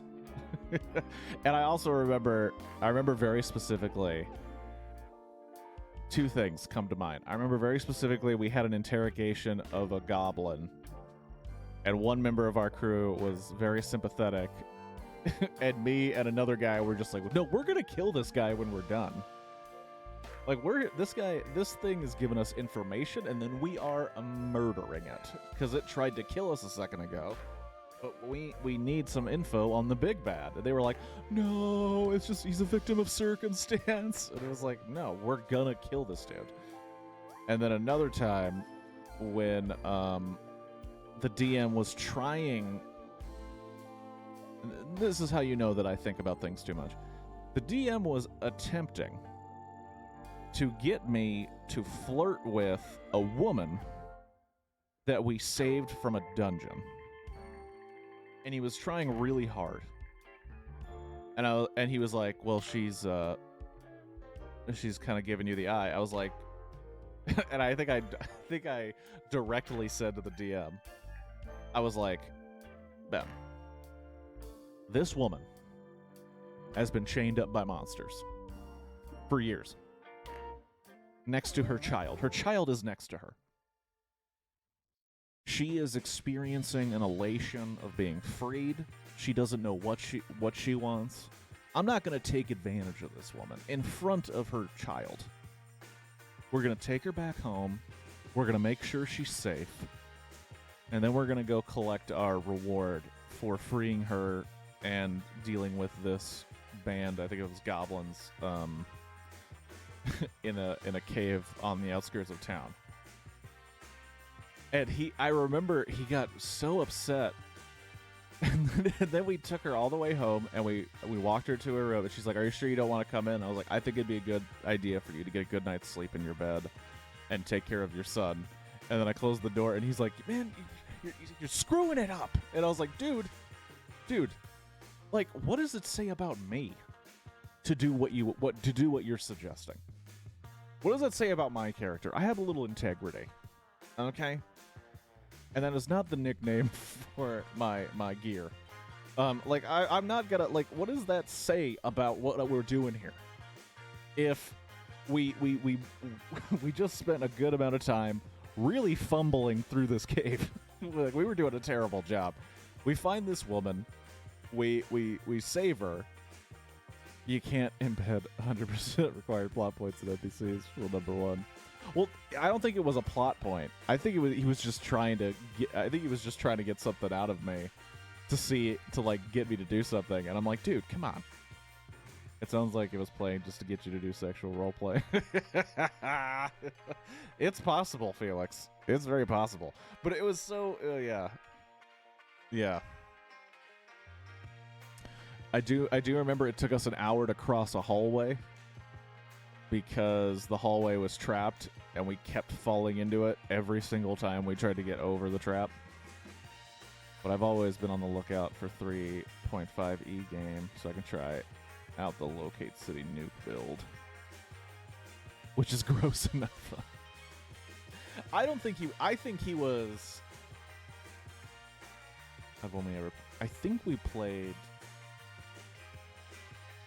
We played 4. I don't know. I'd have to ask Ben. It was such a long time ago. But it was fun. It was fun. I also remember there was a time where,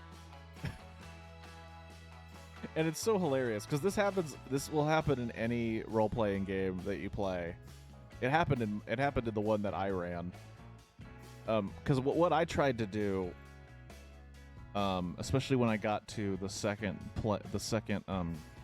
session, I wanted to make the entire world top down and put little things in different places, but let them run wild. Like, I didn't really want to keep it on rails. I knew I had time-based interactions where I knew at exactly like 45 minutes into this, I would have this happen, and then they react how they want to this thing. But I really kept it free flowing.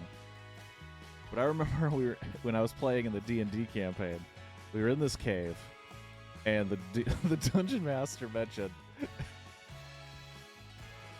he's like, okay, so you're surrounded by some barrels. Looks like there's a makeshift table and chairs out of wood. This kind of looks like their congregating area. Maybe they have their meals here. But yeah, it looks like it's empty currently. And then one of the members of the team was like, "What's in the barrels?" He's like, "You open up the barrels and you find beaver pelts." And he's like, I take the beaver pelts." He's like, "Well, you can't take the beaver pelts. You can take the barrel with the beaver pelts in it, but there's too many beaver pelts to take on your own." And this dude rolled a beaver pelt barrel the rest of the campaign to the fights, and then when we got the prisoner and took them back, rolled the beaver pelt barrel all the way back to town. And he's like, "I want to sell these beaver pelts." And he's like, "You find out that this this town is overrun with beavers, and they actually export their beaver pelts because there's too many. You can't get them to buy them." And he's like, "Well, then why did I bring this beaver pelt barrel all the way with us?" And then the dungeon master is like, "I'm gonna be honest with you. I picked a random thing to be in the barrel. I didn't think you'd give a shit. And now you have wasted everybody's time, and I have to figure out a way to punish you for doing that."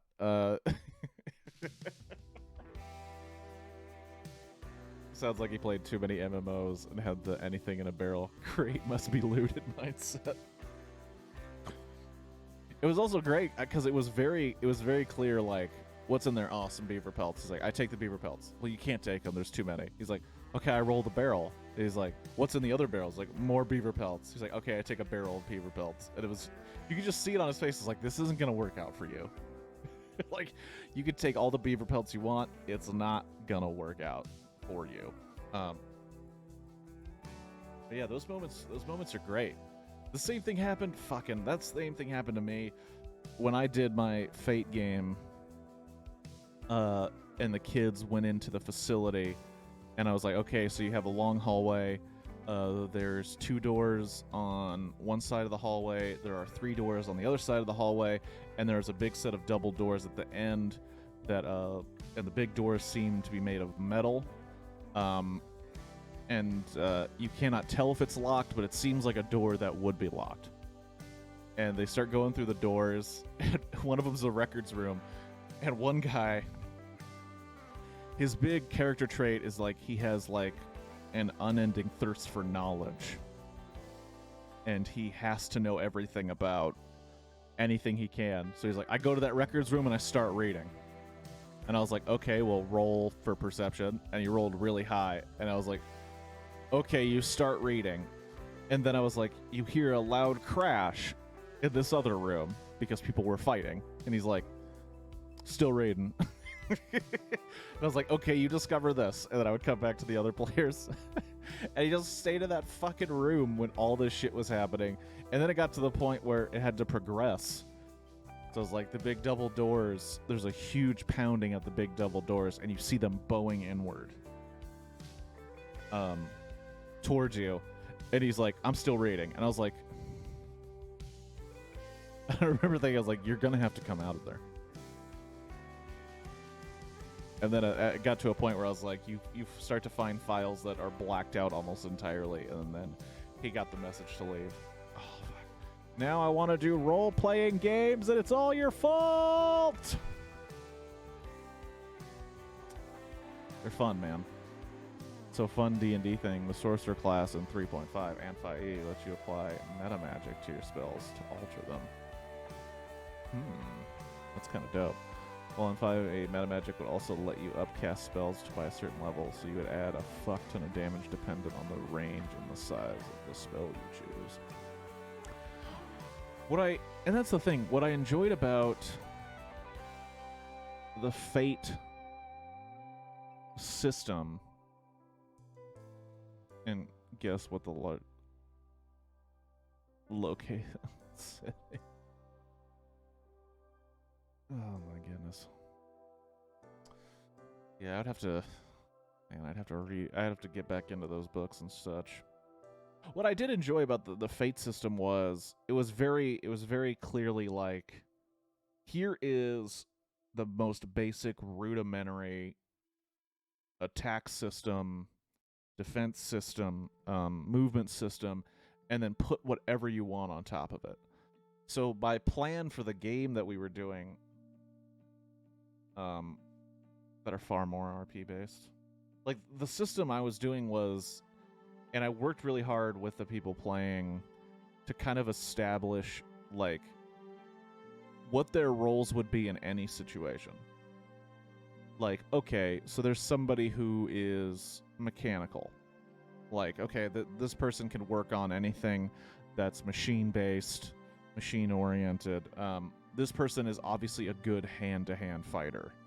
Like, anything that is physical combat, close range. This person seems to be able to make anything land that's at a distance. And I did that so when they would go to different universes and whatnot, those skills could then be applied to the specific contexts. Like, okay, well then the mechanic can also know how to work a car. They could work steampunk machines. They could work on anything that has moving parts. And then we're talking about, hand-to-hand combat with knives, or maybe certain types of physical weapons. And then the guy who seems to hit anything, any kind of target, maybe guns, maybe bow and arrows, maybe some other things.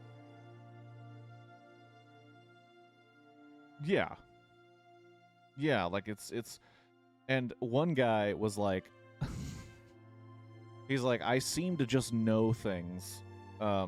He's like, I'm always researching, always looking into things, and he was also kind of our, he was kind of like our mouth. Like, he had the ability to talk with people, but he was also an addict. I remember that being a problem. Even in middle school, he had a substance abuse problem because his parents were very absent. And that became a real problem early on. And he tried to get formidable with a damn teacher, which got really fucking annoying. He's like, I offer the teacher my drink to get out of detention, and I was like, dude, is this how we're gonna play? Is this how we're gonna play the entire game? Like, it is an adult. You are a child. But yeah, I offer him my drink, and I was like, so you're gonna knowingly tell a administrator of the school, of which you are a minor, hey, I've been enjoying this illicit substance. How about you enjoy it so that I can leave? He's like, what if I tell him that my parents can get him a better job at the university? And I'm like, so you're going to bribe him with better teaching work? And then, of course, he rolled, and he rolled super fucking high, and I was like, God damn it. That's how it always goes.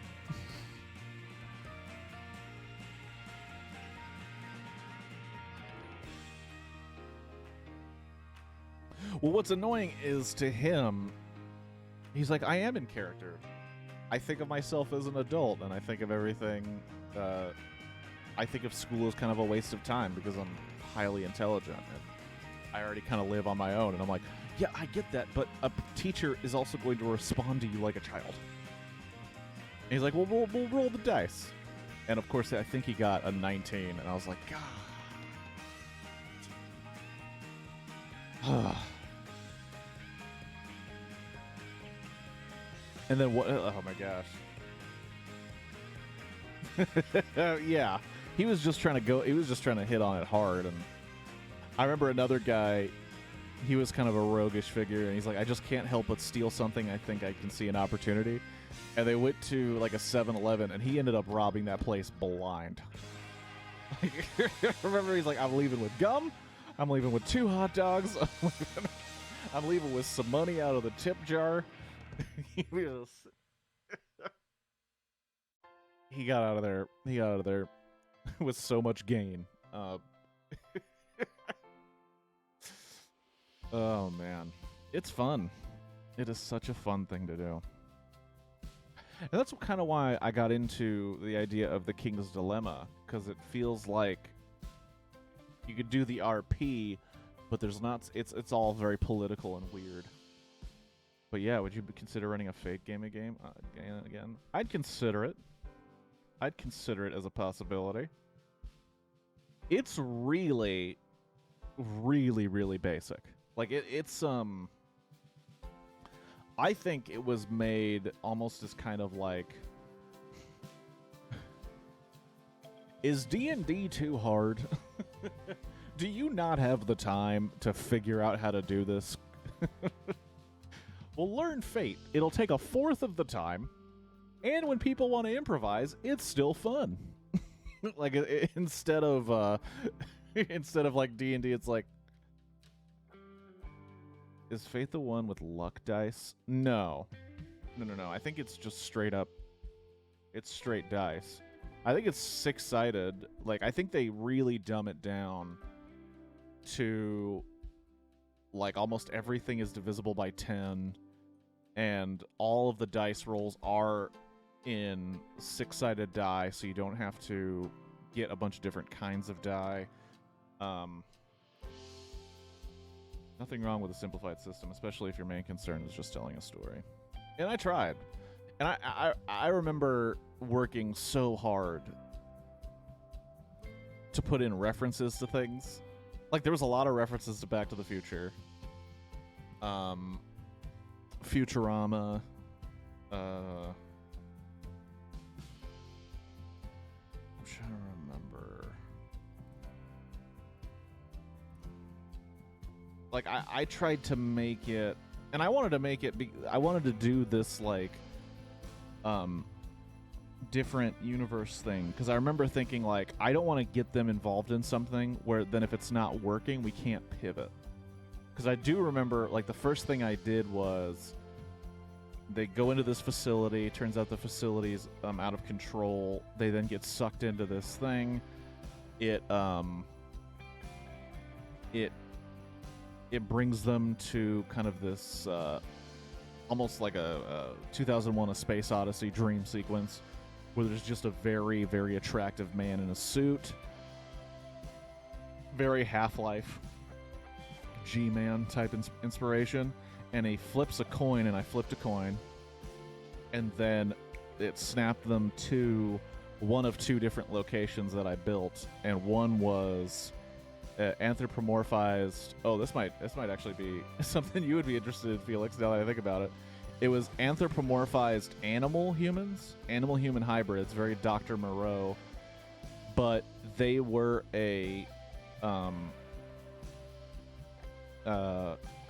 what's the word? They were a subjugated group in a post-apocalyptic world.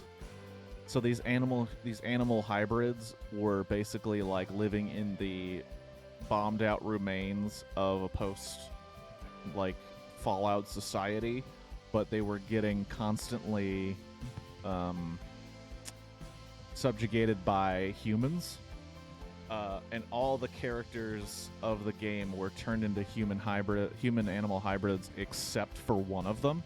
So then the issue became they didn't trust the entire team because there was a human in the group, and then they had to convince them that they had to convince the entire town, which was a town called Home.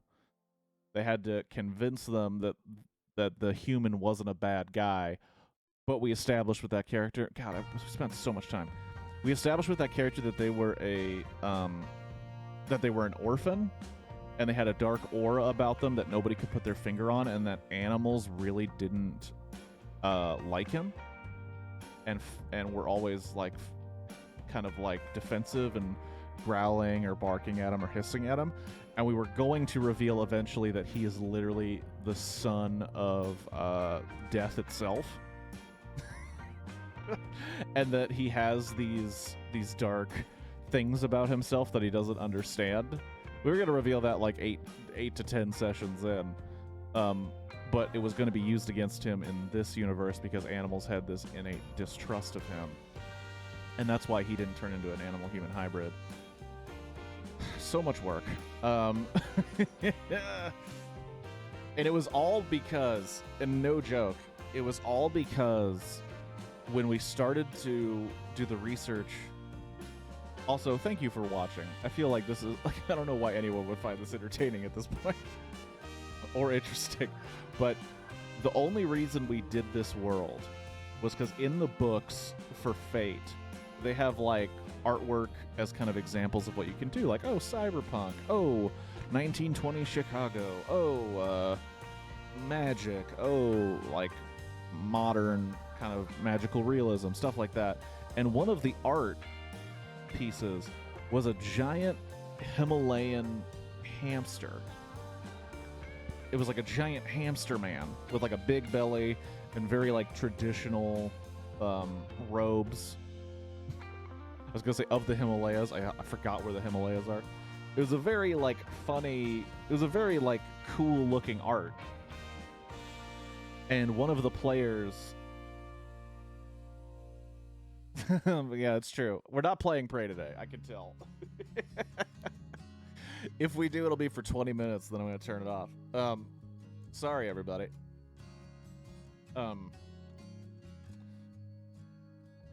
But one of the people that we'd be playing with sent a picture of that character and said, "Are we going to see this guy? Ha ha ha." And then there was like this kind of like talk all the time of like, well, we better see the hamster. We better see that hamster. And I was like, okay, you want to see that hamster? Cool. You're going to see that hamster.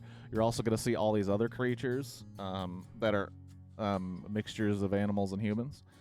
And yeah, it was all because of one piece of artwork that some of the players then became very excited about.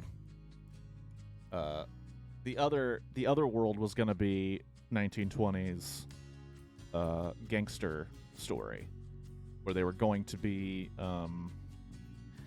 implicated in the murder of a mafioso and they'd be on the run, all while, because the whole idea of the stories was going to be the machine that was created by this doctor is going off at random times, and it's bringing in our player characters, two NPCs, one being the doctor, the other being their rival, who would end up being kind of like an overarching villain over the whole thing. And basically, our player characters were going to turn into equivalents of who they were in those types of stories. And then the villain would always end up either needing to be saved by our player characters, and he was resentful. He was the school bully too. which we found his anger towards these characters was that he was in a relationship with the female in the group, and then they broke up, and he got jealous, which she decided in the middle of a game once, and then we just had to we just had to roll with it.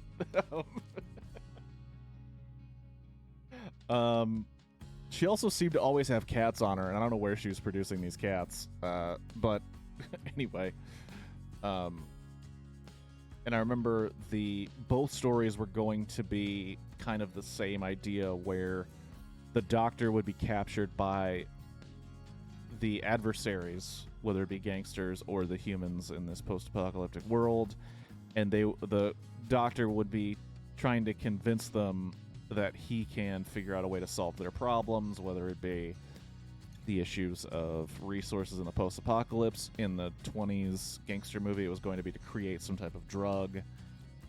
Player characters would have to infiltrate and go get the Doctor to get them out of that world and hopefully get them home, but it would always inevitably go to a different location. Like I said, spent a lot of time on that shit. And then we stopped after 2 sessions because it's just hard to keep everybody's schedules going.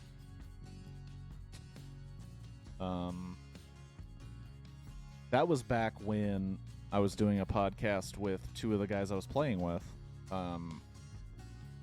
And we thought we were going to be recording those and putting them out. But obviously after it ended after 2 sessions, I was like, well, we're not going to do that. And those, the first session was recorded correctly, the second one was not, so I couldn't have even used it. So it's kind of like kind of just a bummer. But yeah. Tabletop role-playing. Super fun. I could recommend Fate if you just want to get something easy to get started, rather than trying to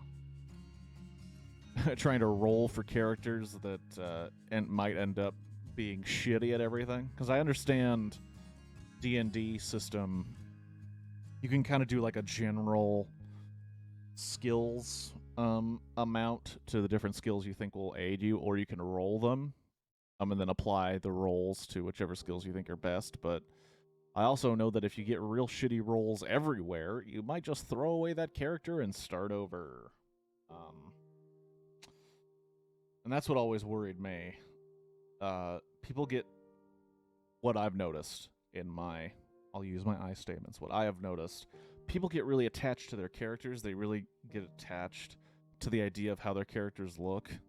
And I'm by no means an expert. I barely controlled 1-2 sessions and played a couple.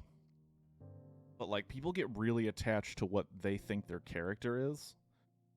So if you change that on them, it gets harder to keep them interested, because then they're like, well, this is not what I wanted to do. And it's like, yeah, but there are rules. Like, it's not that was always the thing that made me laugh, is when you're playing with folks and they're like, I just want to do this, and you're like, there are rules. This isn't Nom. Like, there are rules. You can't just decide that your character does these things. There are rules. Rules that we must follow. Wow. 2 hours. 2 hours of conversation. That's crazy. I haven't played any Prey. Maybe I should play a little bit. But still down to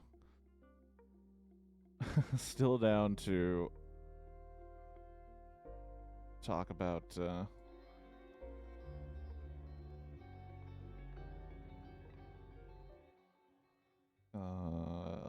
tabletop role-playing, movies about tabletop role-playing.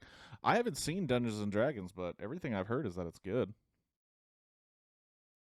I had a campaign where my character was based on Christopher Lowell. Remind me who that is, because it's probably something I do know, and I just don't know right this second, and it's going to piss me off that I don't remember. Christopher Lowell.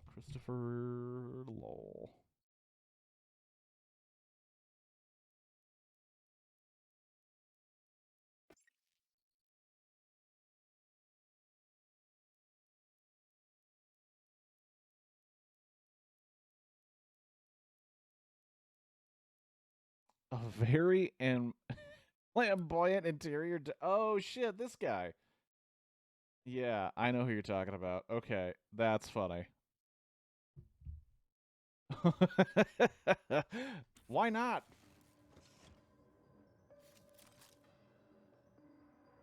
Oh, that's right. Maximum security area. Probably.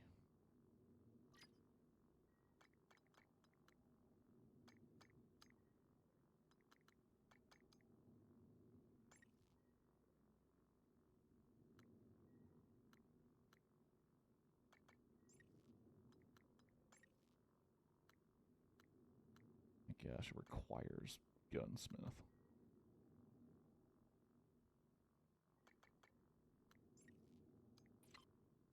I have. Hold on. No, I don't have any more things to stick in my eye and make me stronger. That's not a complaint, by the way. The previous 2 hours of discussion have been interesting. I'm genuinely interested to see how you incorporate that into D&D stats. It is very fun an idea. Um,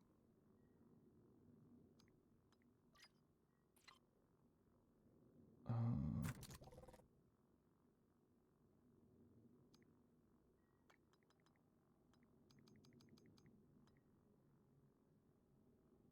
cures fear.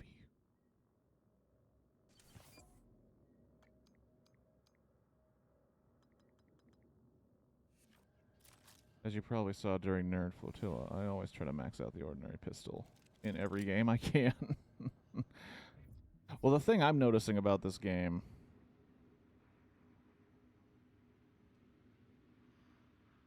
is I was playing it wrong. Like, I kind of played it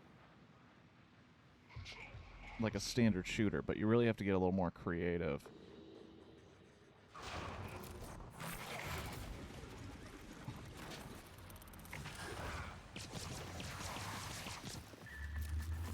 Oh shit. Oh my gosh.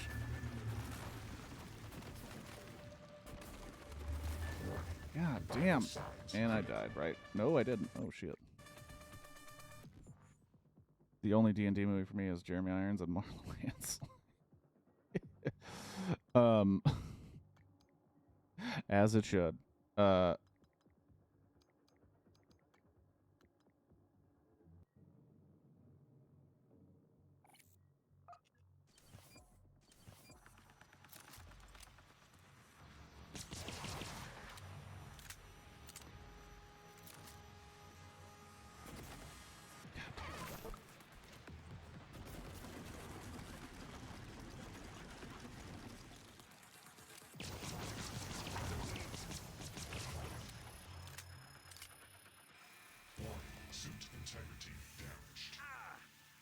Oh, you asshole.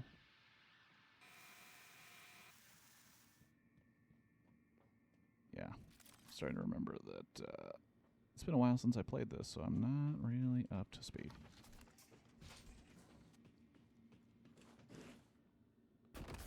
Whoops. Good morning, Talos. As a reminder, all personnel must complete monthly physicals during their stay aboard Talos 1.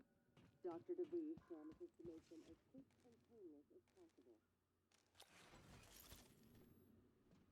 Sweet. Okay.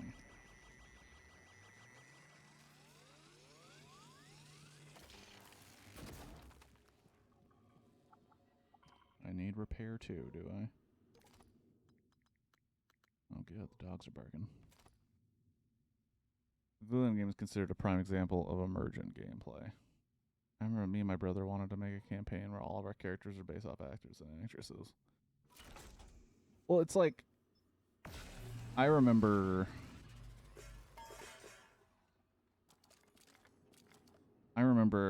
thinking like, oh my gosh.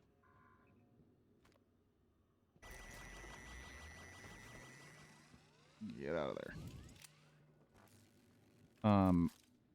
I remember thinking like, oh my gosh, I'm going to bring in all these ideas and all these stories. And then you start and you realize like, oh, they can just miss so much work. So you have to strike a balance of like, what am I gonna work on? What's gonna be improvised? What's gonna be? Oh my gosh, I am going to die.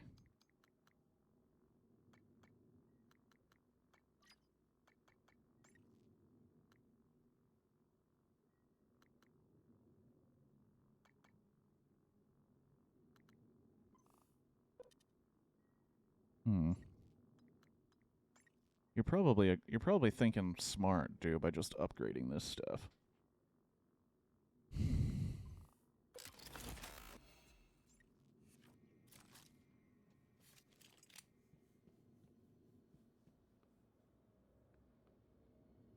have to be willing to throw away or repurpose almost everything at the drop of a hat. Yeah, it's just a bummer.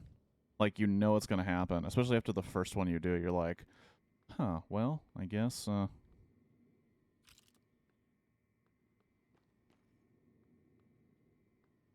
Main villain was John Cena because he was impossible to eat. Because no one sees him to beat. Oh, okay. As a DM, you do have to kind of make peace with the fact that a lot of stuff you worked on is either going to go discard it. Yeah, it's a.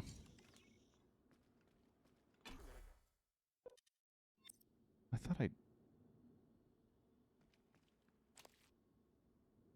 test tube samples. Ugh. What's in there? I yeah, the whole story of, because our campaign for Fate was called Lanthrop Leaps. It was the story of a um well, these kids who go to these old Lanthrop labs, which is this huge conglomerate that has its fingers in like so many pies that, like, it's one of those companies where it's like, oh, they make chemicals, and they also make uh um like basketballs, and they also make test tubes, and they also have a food industry. Like, it was kind of a this huge overarching company, and they have this one facility out in the middle of nowhere in this small town in I think it was Northern California. And the kids, all the kids know about. Is the opposite of safe, Morgan. What are you after? Someone's helping you. Is it Michaela? Elazar? Crap, their story. Brother's messages. We're in agreement on this one. Get through this place fast as possible. You're looking for a maintenance airlock to a utility tunnel called the Gut. It'll take you all the way to the top of the station. What am I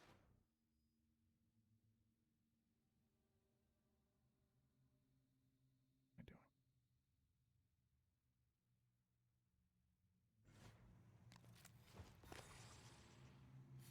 Can I get back up if I jump down there? I don't think I can. Oh, I can make it the glue gun. That's right. Stupid glue gun, but yes. And this Lanthrop Leaps, or this Lanthrop Labs, is basically abandoned. Like, it seemed like a situation where they had these different areas where they work, but this one was kind of abandoned and left to be, maybe because it wasn't successful or whatever. And the kids, after dealing with the bully challenges them to meet them at the labs, and when they do, boom, gotcha, bitch. When they do, they find out that not only is the lab not abandoned, it's all a facade. It was intentionally made to look poor so that people would avoid it. They go inside. It seems like while it's still in good condition, there's nobody there. Then they find out through context that this is really the work of... Oh, I don't know what it is, son of a bitch. This is really the work of the black sheep of the family, who worked on some experimental technologies that nobody believed in except the brother of the black sheep, who decided to keep funding it because he believed in his brother's work. We'd find out that the brother who was funding accidentally got caught into one of these wormhole slash, alternative universes, and the other brother is trying to save the brother who got caught in this world, but that brother has now turned into kind of like this omnipotent Dr. Manhattan character who can move between worlds and is torturing his brother for doing this to him. You mother... Jiminy Christmas. Okay, douche. Genuinely does have Stranger Things vibes. Not really seeing the fringe vibes, though. The show didn't invent the concept of alternative universes.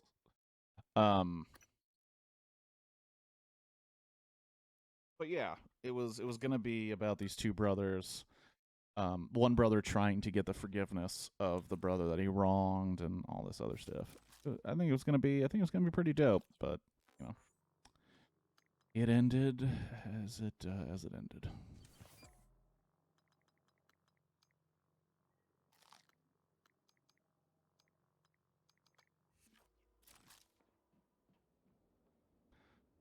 I still need to watch season 4 of Stranger Things. It's pretty good. There's something I don't like about it, but it really doesn't.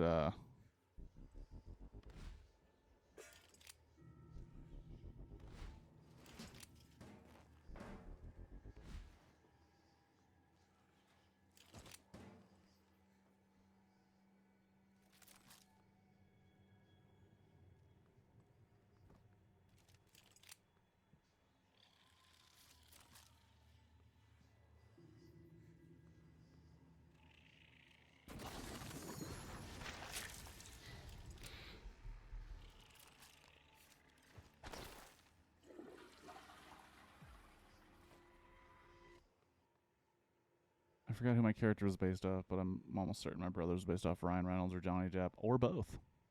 Who knows? Still only seeing the first season. I'm terrible about finishing shows. I don't know. Stranger Things is pretty good. I just think I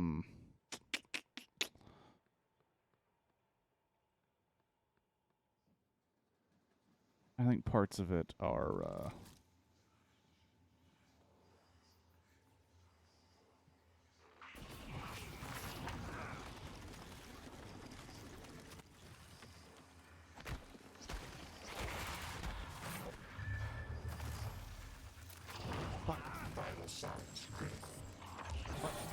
fuck. Okay. Well, fine. I think it's worth your time.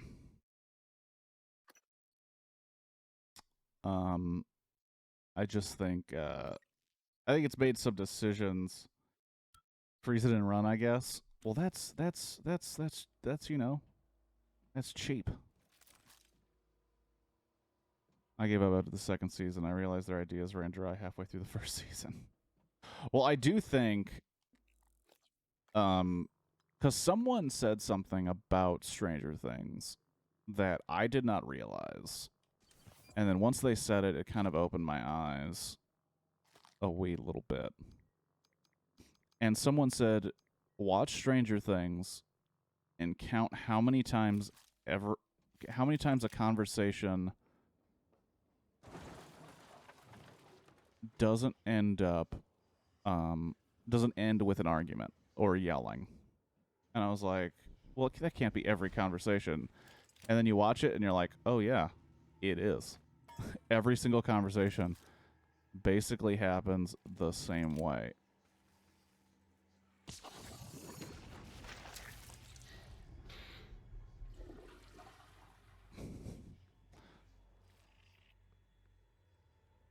If I remember correctly, I can make something out of mimic tumors. Oh, and a fabricator, I can make like a health thing.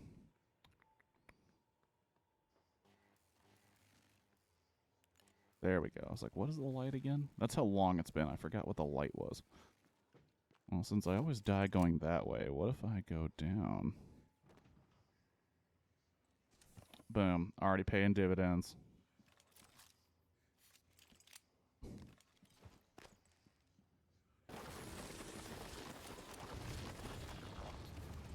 Okay.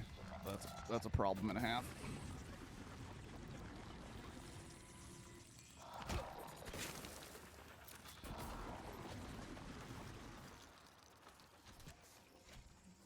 Stop.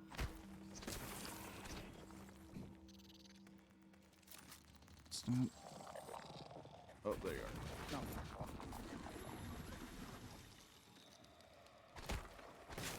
Got his ass. There we go. Look through those corpses and find things you can take. Alrighty, see you in a little bit, do. Now that I think about it, mine was either based off Sebastian Stan and Robin Williams. Two very similar people? Because those were and still some of my favorite actors. Well,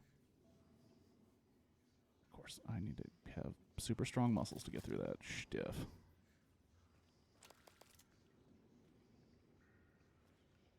A mimic in here somewhere.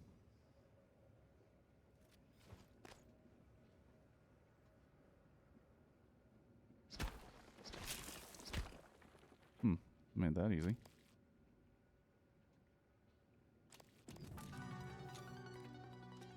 Psychoscope.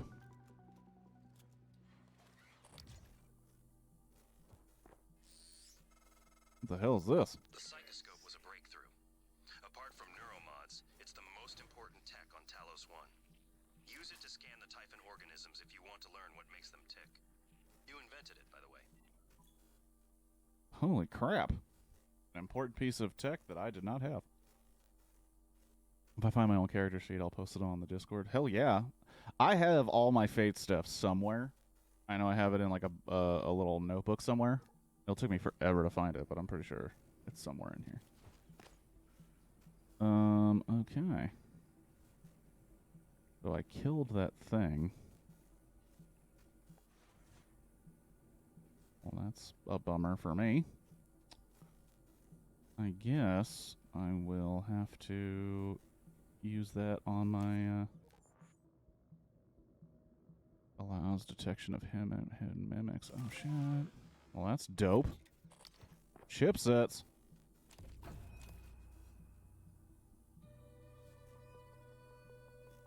Oh shit. I don't like that it's kind of ruined my view around the outside. But here we are. Where are they? Where are they? Here we go. Okay, so what I want to install, I need 6 of them. Oh. Cough, cough, D&D channel. There's so many channels, and we said earlier that the Discord's pretty quiet. I feel like anything can just be in the generic.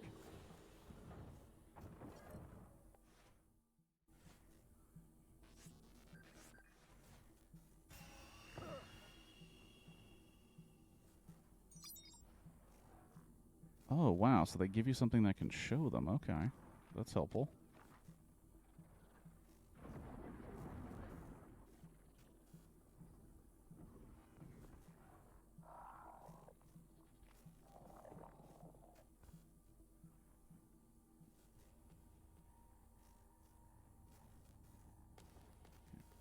Okay. All right. I think that this...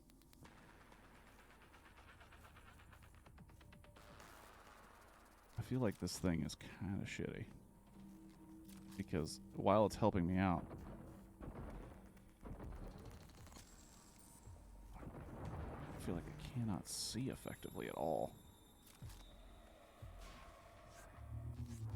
Fuck. God damn it. Vital signs critical.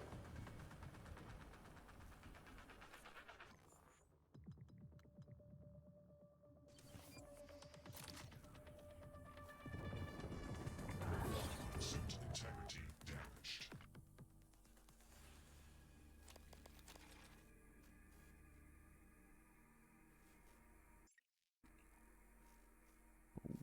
This also means that it has different, probably offensive capabilities if it has like a counter. I just called something a mimic a moment ago. Technically, it could go to the art channel. That's true. It is artistic. Okay, we need something to do with health because I'm draining it so fast.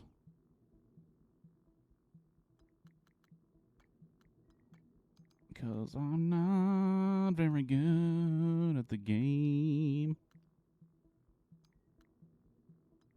Oh my gosh. Frick. Are these... Is it just going to bleed neuro mods at some point? Because how the hell am I going to get most of these things?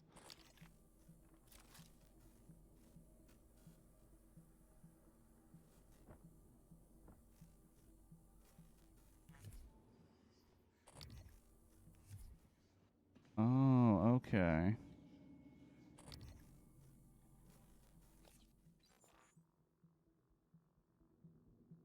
Created by weavers using human remains. Phantoms have been known as specimens. Excessive speed phantoms must be subdued or enclosures purged before attempting to enter. Weakness? Is glue really their weakness? It seems to take forever to get them to stop moving with it.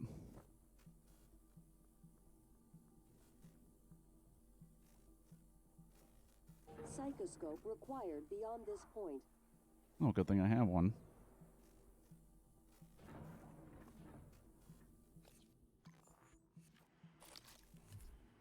Well, I don't need to have it on the whole time. That's good. You probably didn't see me there. Scanning. Neuroimaging shows your psychoactive potential is at or near peak level. Now that I think about it, maybe the fact that I stick to base weapons of games is why I... Alright,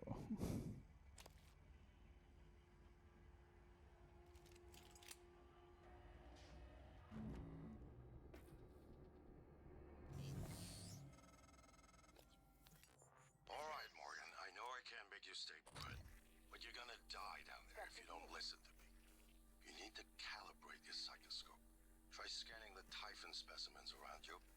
Once you get enough scan data, the labs will open. More importantly, you'll be able to install Typhon-based neuromods. You'll be unstoppable. That's what this is all about, Morgan. You spent 3 years of your life making it possible. Putting what they can do into us. You've just forgotten.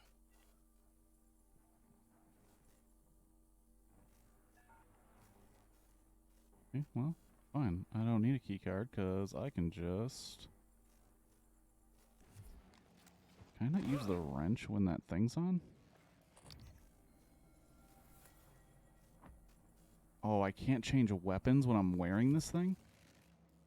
Well, that seems... Oh, shoot. You know what time it is. You know what time it is.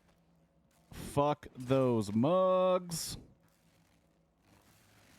I don't know if Hedrick is still here, but I think he'd be the only one that,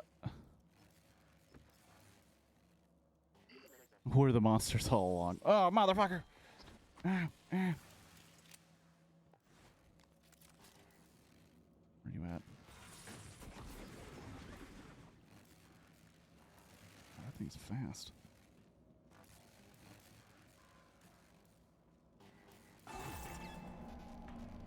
What? How? Are you kidding? I was on the other side of a wall. Isn't that the lesson of like every game? Especially if you have to murder a bunch of stuff. Isn't that like just it's just every game? We're the monster the entire time. So here's where we learn that I'm not good at video games. Specifically, this one.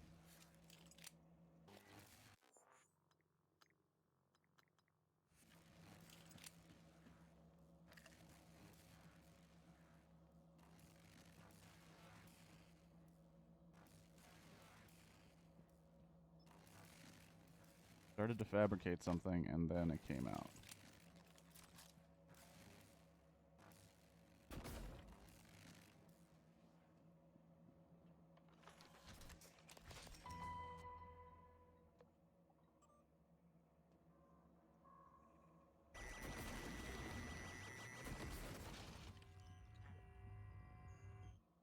Steam calling posing a problem. Let's talk.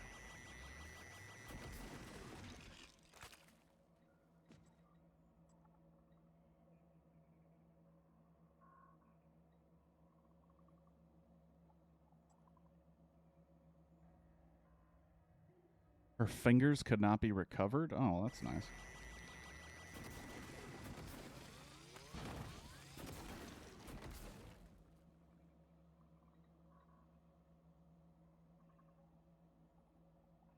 Oh, her hands got bitten off, but they said it was machinery. So I could read this forever, but emails? God, this game. This game.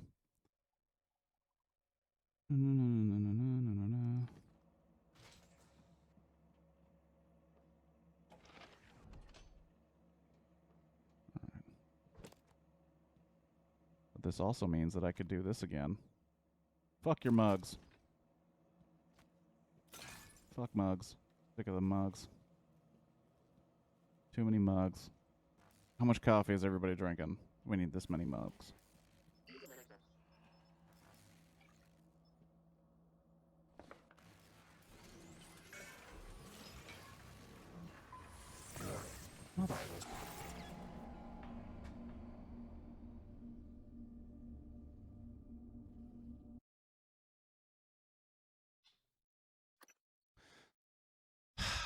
So we were just waiting as long as possible.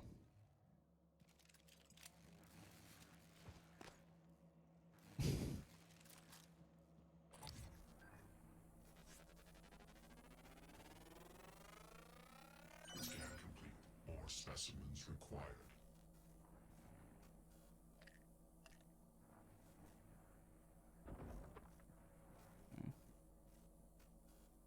So we know it's in there. I don't have anything that will...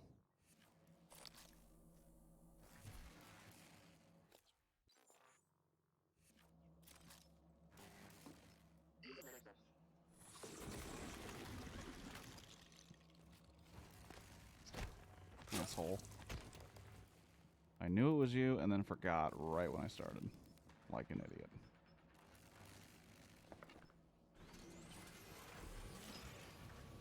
Make me some stuff. Make me some stuff.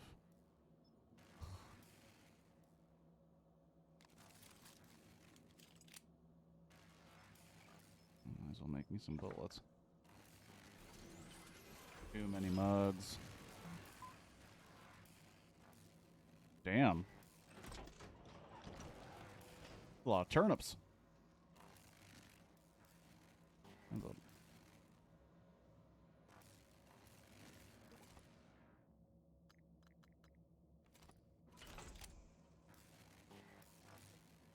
Recycle.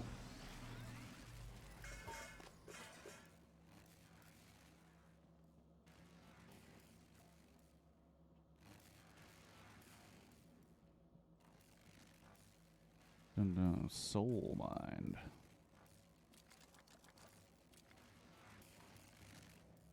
What is that? Is that another mug?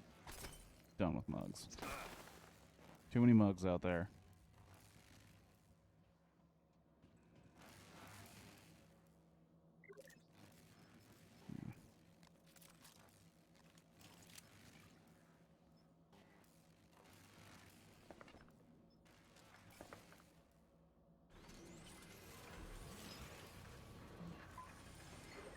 Make me some stuff. They were at $91 per turnip, so I spent $54,000. Why? What's the analogy on that whiteboard? Hold on. The analogy on the whiteboard. God damn it. I'm in a different fucking room. I don't understand. This fucking game, man. This game.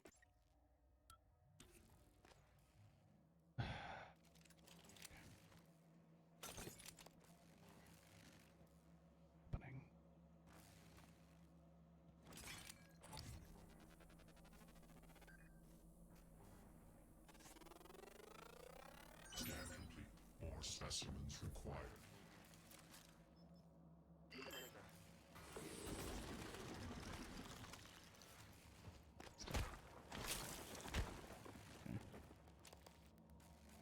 Usually we sell for $100 per turnip. Oh, shit.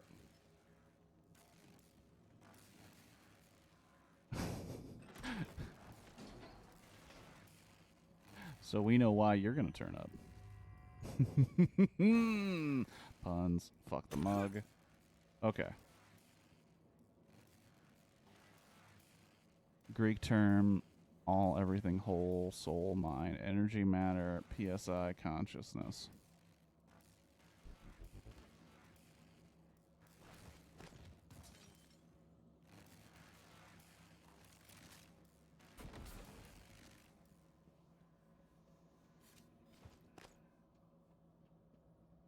I am now going to...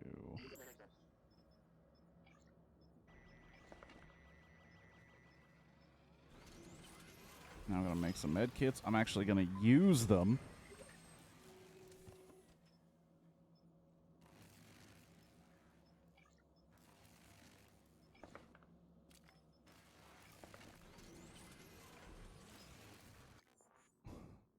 So is the murder of Sonic Hedgehog still on the table this Wednesday? Absolutely. I went and downloaded it, so it's going to be ready to go.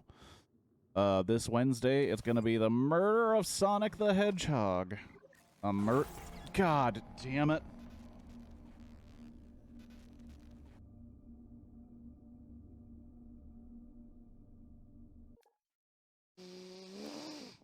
Okay. Okay.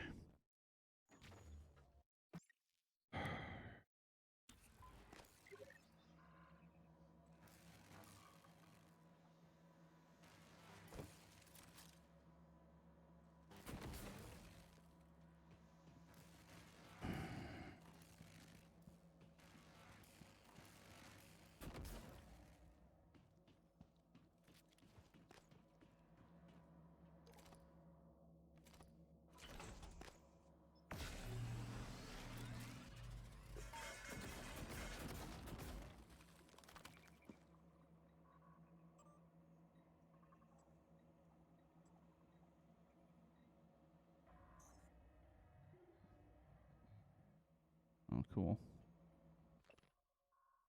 Who cares? Shit. Notice. Hopefully we can find out what we can get out of that safe.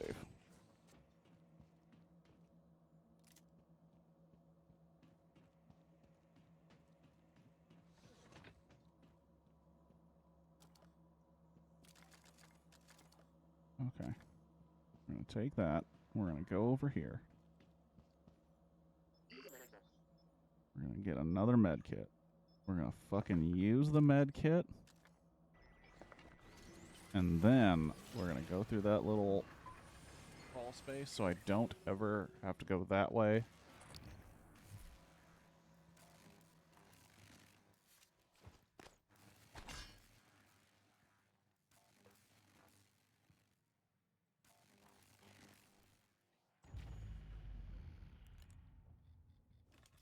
Really? That's all I had to do. And it stopped that shit? Oh my.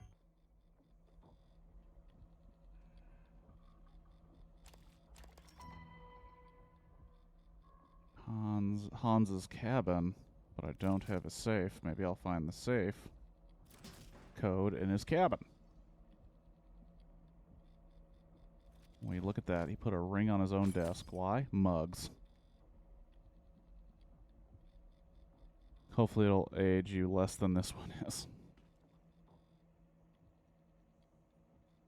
Oh, if there's no power, I can't manually override the door. That makes sense. That's logical.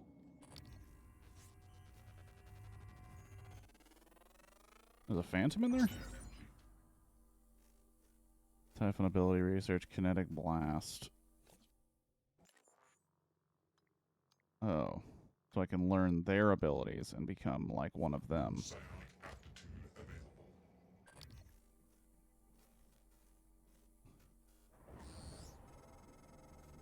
Good. Sending you the code to his safe and direct to Kalstrup's office. I'm certain he's hidden neuromods there. Use them to install one of the Typhon abilities. Do that, maybe you'll live long enough for me to see your face again. Boom. Another phantom getting researched, baby. More specimens required.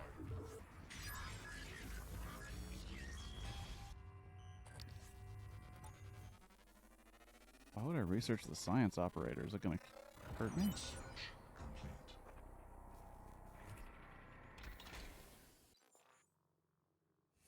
All right. Wait, manual override isn't mechanical, it's electronic? Well, yeah, the whole thing's electronic, isn't it?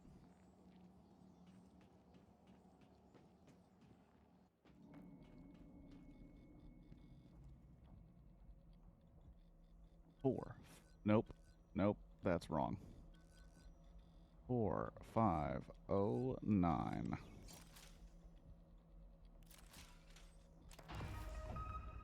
Boom. Got some neuromods. Morgan, a warning.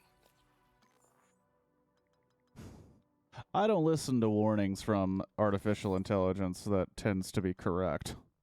If you scan enough Typhon organisms, you'll be able to install neuromods that are powerful, but they're the reason we're in this mess. For one thing, the station's defensive turrets will identify you as an alien threat. There might be worse consequences I can't yet see. I don't want you to lose yourself. Well, that's kind of him. I appreciate his concern. However, I also want fucking superpowers.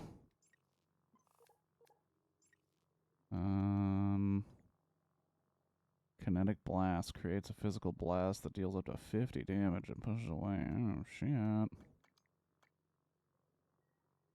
But I could get these other ones, huh? Well.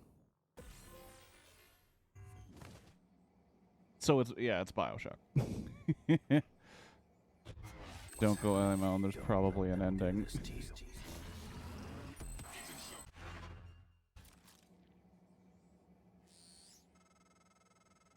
does it feel? Do you remember? The first time you said it was like you were outside yourself, like time itself had bent its knee, waiting for you to decide. You moved my chair without touching it. It gave me chills. The possibilities. You became something new that day. Something higher. I knew then, as I believe now, that our mission is to lift up all humanity in the same way. PSI targeting. Some powers are triggered instantly by pressing L2. Some powers are triggered to stop time and enter PSI targeting mode. Press and hold L2 and R to aim, or release L2 to exit. Powers can be equipped to favorites.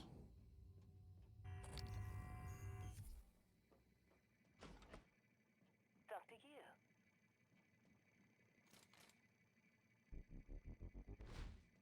I hate these carts. They're squeaky. There's probably an ending to all the alien stuff you're talking about.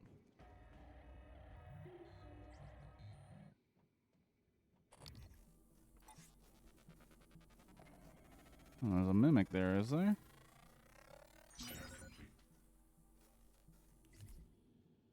Psionic aptitude available. Research complete.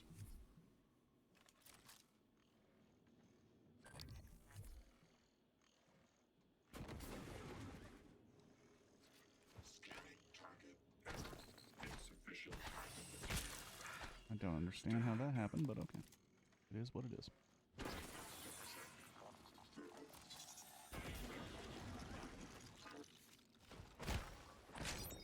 Well, it already died.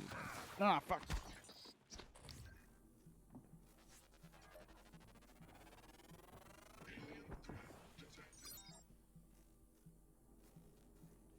Did I kill it going through the door? That's a bummer. Typhoon lure. Nightlight emits a psycholuminescent signal that entices the typhoon.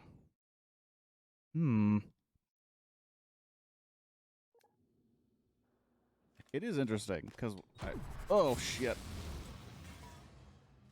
Well, that's what happens when you accidentally hit the button while adjusting your leg. I was, I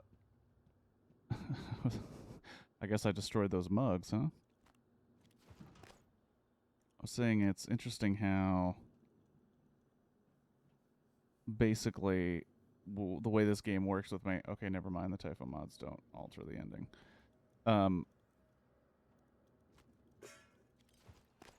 I found it interesting that basically the way it works with this game is the Sunday streams are the only ones that tend to get canceled due to holidays and whatnot. And then I spend the first couple hours talking, so I don't actually play this game long enough to get decent at it. And then when I do, the stream's over. Rory, I've loaded another knot as requested up this time. This time the typhoon ought to follow the lure like an imprinted duckling.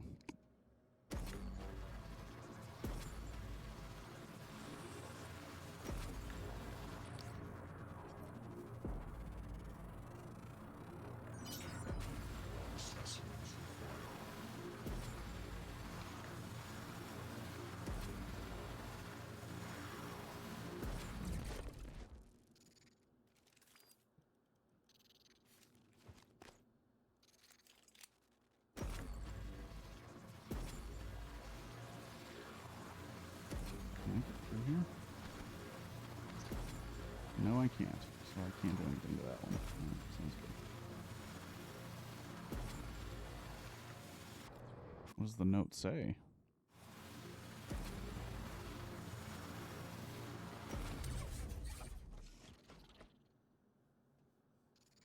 Okay, so obviously I shouldn't go in there. I don't know exactly what's happening in there, but...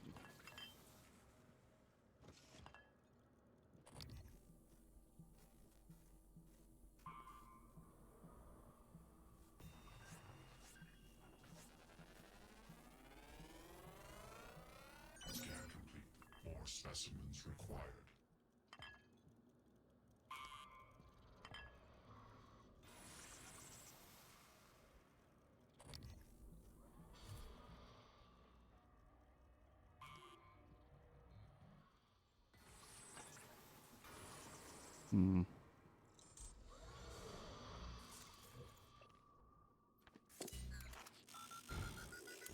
Install them all you like. Well, I think null wave transmitter. It's a burst of signals which suppress the psionic abilities of anyone caught in the blast for a short period of time. Oh, interesting. Crumpled up paper. Let's take the crumpled up paper. I'm going to take...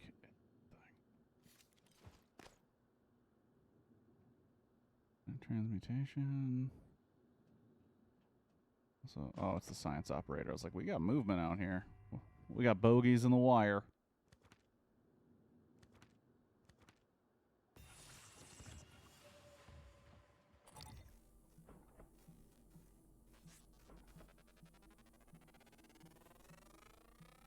Scan complete. New psionic aptitude available. I already know that one's a mimic. I'm trying to get the other one.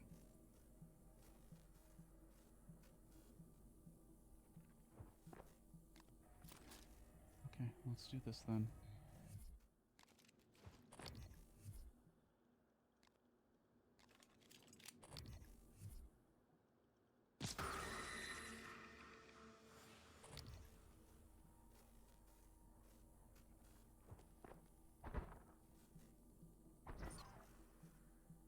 Okay, well, apparently...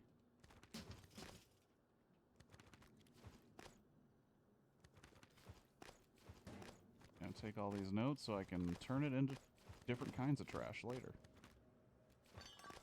And I really hope the notes don't take up that much room in my inventory because it's literally the post-it note size.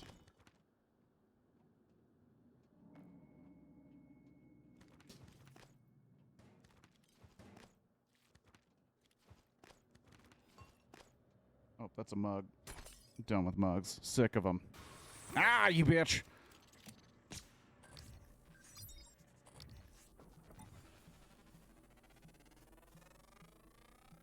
Scan complete. More specimens required.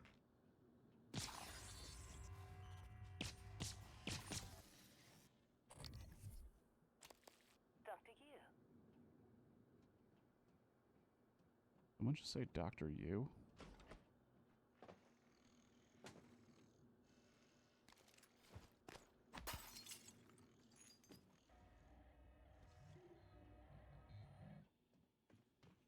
Scanning target error. Insufficient Typhon material found. Standing down. Build version 0.7.6. Verbose on. Are we sure this is glue? Could be a different substance. Paper mache. Regular glue, perhaps?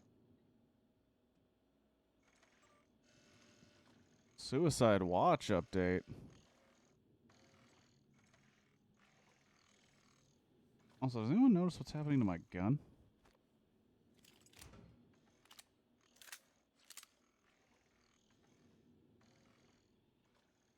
Huh.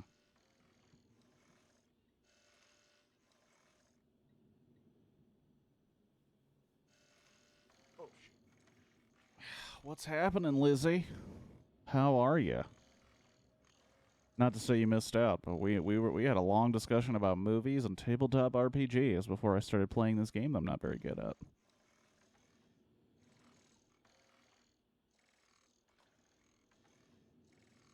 I don't know what that means. I think I've just gotten, oh, we're going to Thursday by talking. I want you to schedule surgery within the next few days. Let's get into analysis as soon as possible.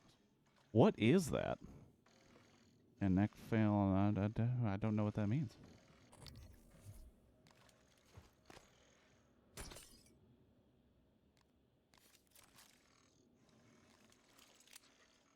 Kind of wondering why my gun is doing that. It's kind of freaking me out. What psi ability or PSI abilities do you have? I only have one currently. Spud gun. Mostly because where's mimic matter? Mostly because I don't know if I'll be that good with any of these. Also, it says mimic matter. Scan more time with your sign to unlock this ability. Was that something that you get through a chip or something? Goodness gracious.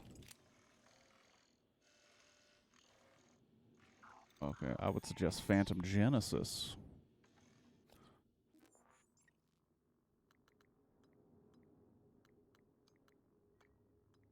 These are all unknown, okay.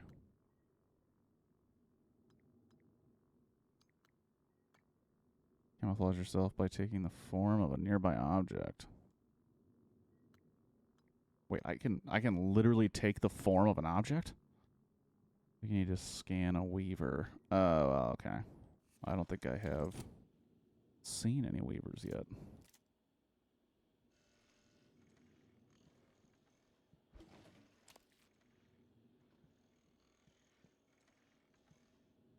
Scanning target typhon material inconclusive. Logging calibration request.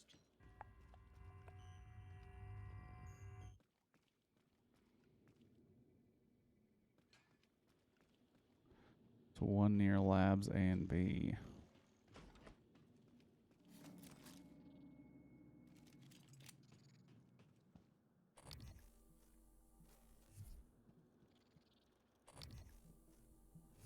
These things aren't anything.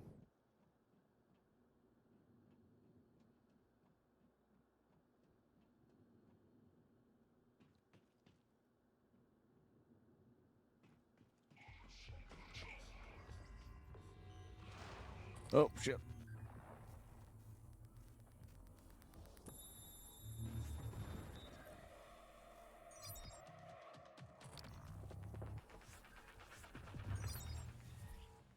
Well, so much for scanning.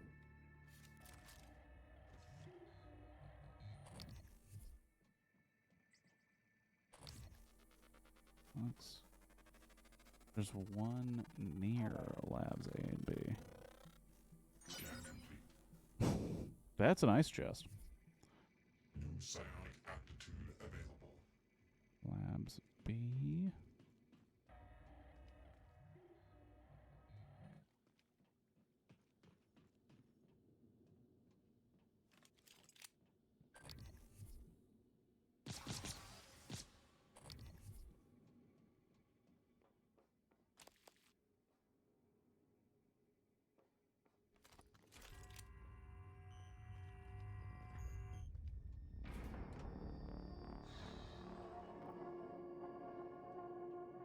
Wait, I think it's on the door you just entered.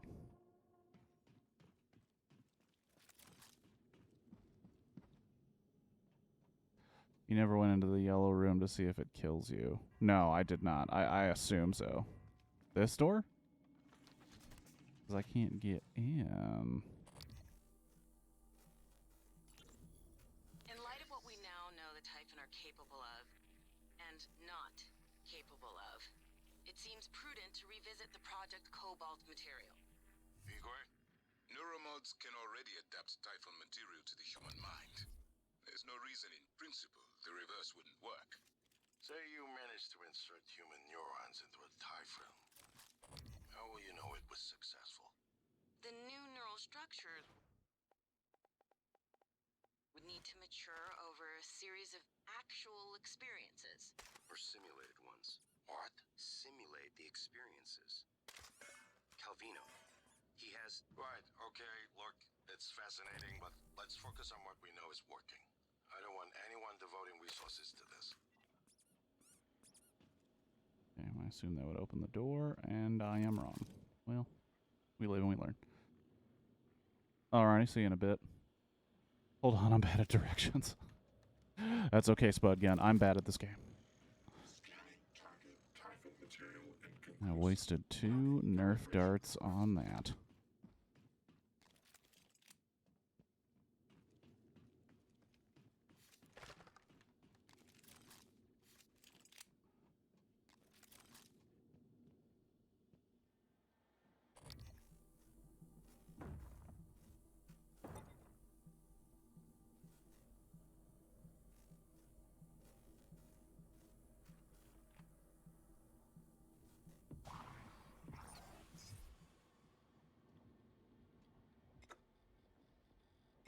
Take that bourbon.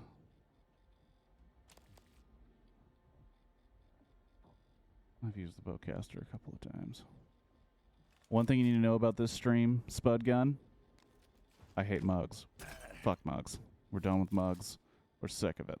Too many mugs.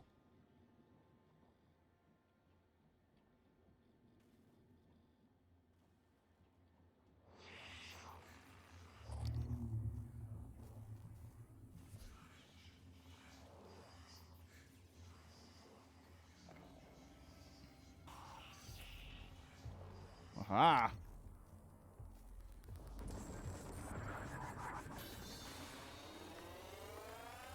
Scan complete.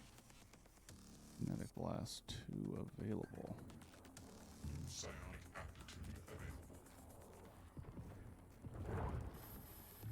Whoa. Oh. Fuck.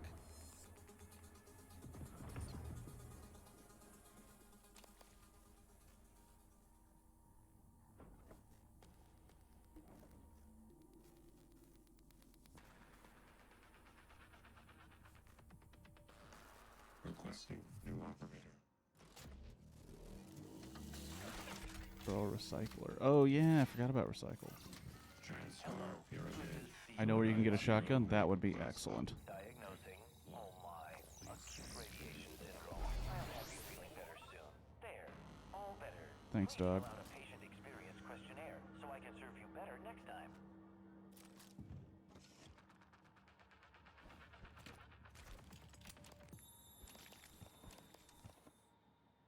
Yeah, buddy. I need to backtrack a bit. That is 100% okay with me. Backtracking is something I can do.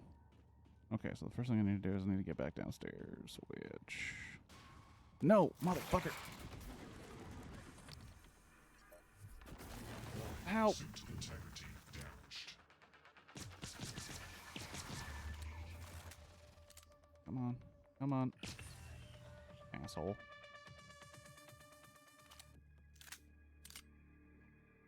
Give me your shit. Give me your shit. Give me your shit.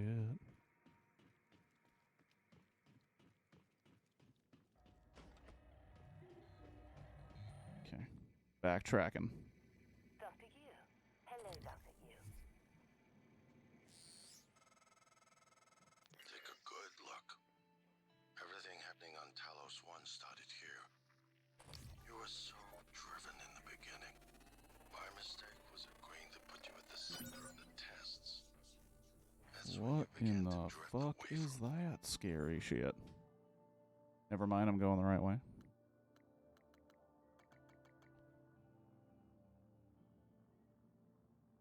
Oh, good. Its immunity.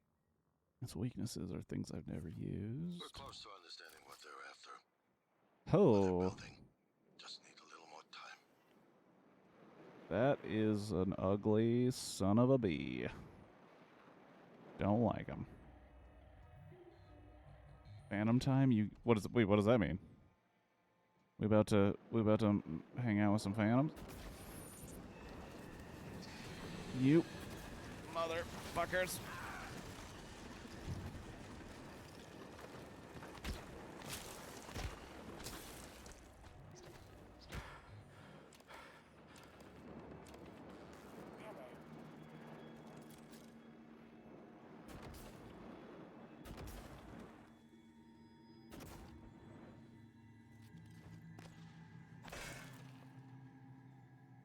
Hello. Oh.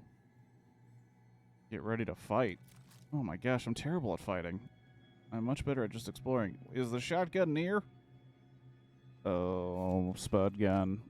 You're about to find out how much of a coward I am.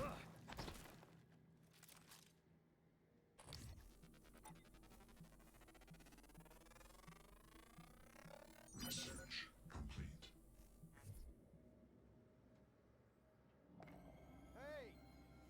Hey, over here. No, I don't trust you, dog. I don't trust you one bit. What, you need guns? Ammo? I saw one of them science types going to that armory. Saw him punching the code. You get me out of here. I'll let you have it. My name's Aaron. Aaron Ingram.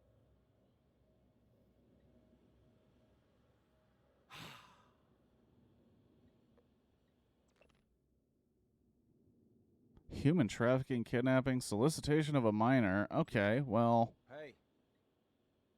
What are you reading? My rap sheet, huh? Look, I'm telling you, on my mama's grave, that is a stack of lies meant to make pushing that button easier on you. Okay, fine, listen. I want to be honest. Some of it probably is true. I done some wrong in my days, but this ain't right, now. Come on, y'all got to let me out of here. I mean, I could just shoot him. I never did anything to those kids. I was just getting them out of a bad spot, that's all. The real criminals, they didn't like how I was chipping away at their pile of rubles. They got their claws sunk deep in the government. Got me shipped off to the gulag. That's how I ended up here, see? All you gotta do is open the door.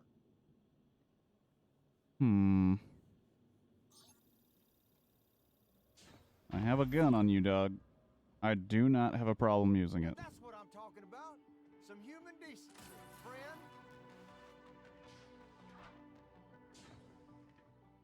I have a feeling this dude's gonna die anyway. One person that showed me any real kindness, and you can believe I won't forget it. If you still want that code, it's 8714.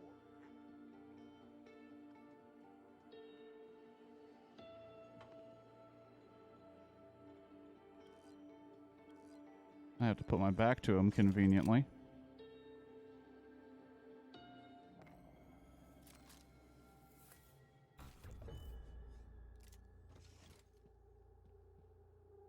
Oh, sweet baby Jesus.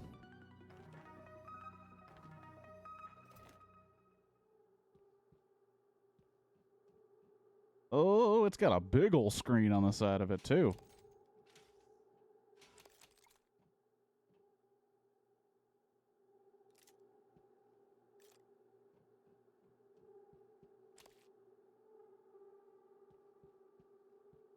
More pistol upgrades. Well, let's look at the upgrades for this shotgun first before we start just throwing them around willy-nilly.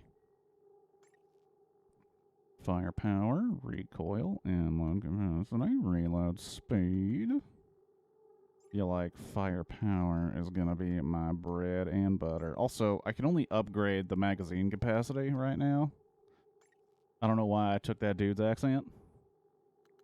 Firepower and reload speed. I feel like firepower is just what I want to do with a shotgun. Just want to give it more kick, more oomph. Okay. Okay. And is this guy gonna follow me, or is he just gonna stay here?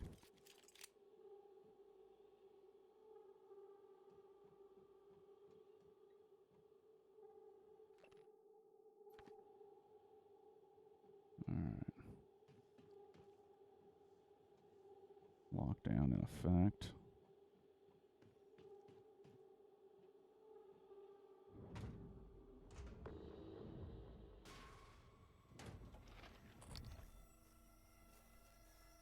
An invisible thing in here?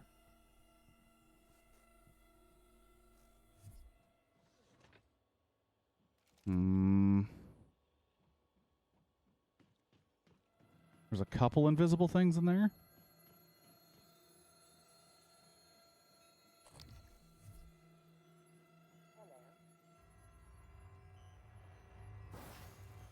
Oh, what the fuck? Oh, there's fire behind me. Son of a bitch. Scanning. Neuroimaging shows your mental resources are full. This should help. You should feel more alert. I don't know how to get in there. Also, did I go through all the spots upstairs? I don't think I did. Oh, well. Maybe I should just keep moving. I feel like this guy is going to kick my ass all over the joint.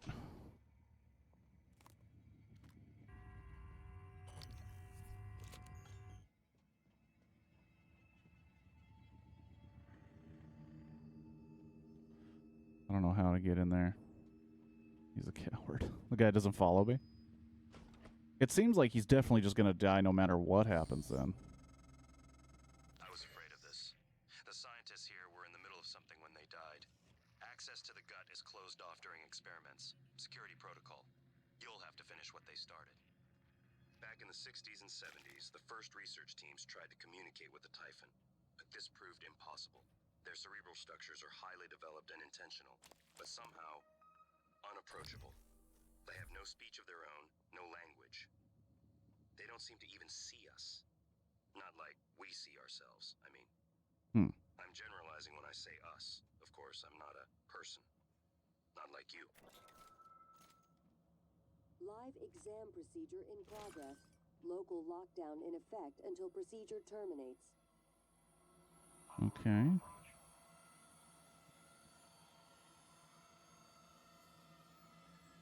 Okay, well, the music got a little scurry.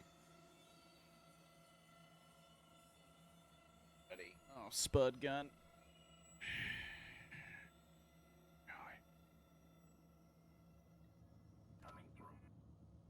I don't know why I assume it's always X when it never is. Open containment shield, deploy null wave.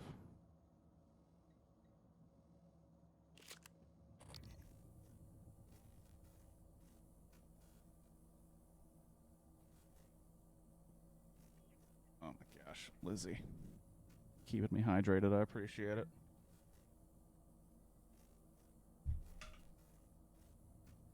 Okay, so. And then close and activate Sega prior to opening.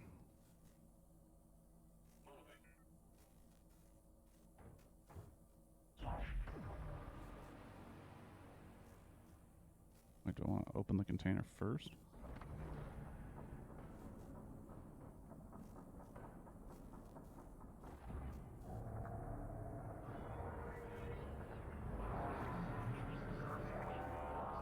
Warning, examination theater compromised. Holy shit. Warning, examination theater compromised. The fuck? Warning, examination theater compromised. Damn it. What the hell just happened? What the fuck? I feel like I went down half my health. Son of a bitch.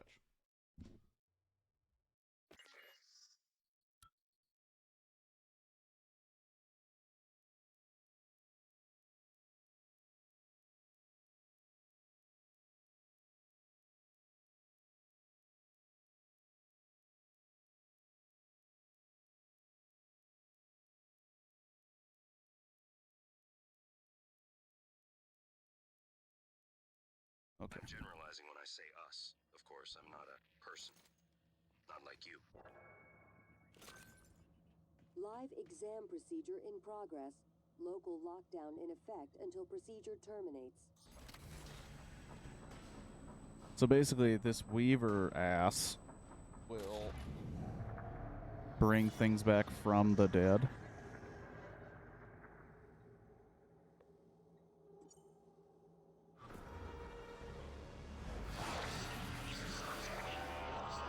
Warning, examination theater compromised.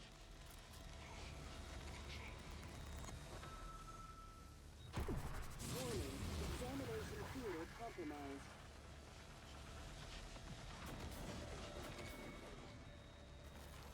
Warning, examination theater compromised.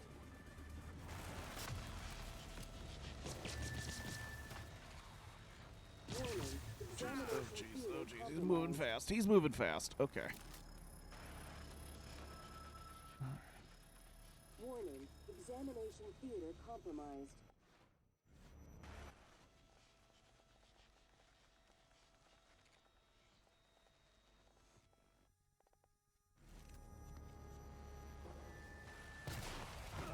Oh, fudge. Signs critical.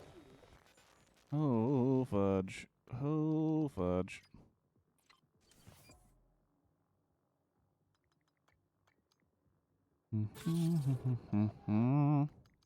Compromised. Null wave. Is that the power I have, or is that on the thing? Well, it doesn't matter now. It's not going to be there.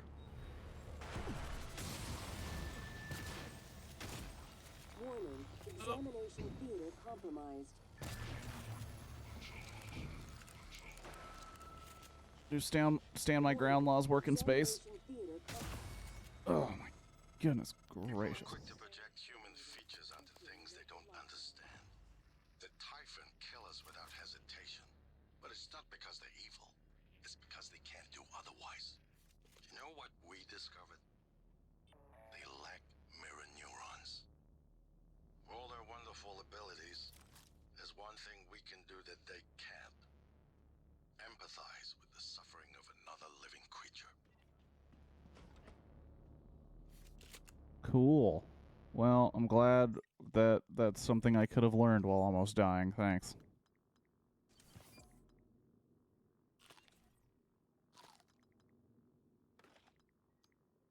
Jellied eels. Oh, I got neuromods.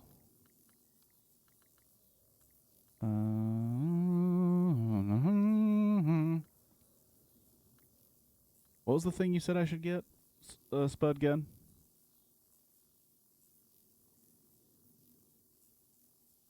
Oh yeah, I figured the EMP would only work on robots. Phantom Genesis.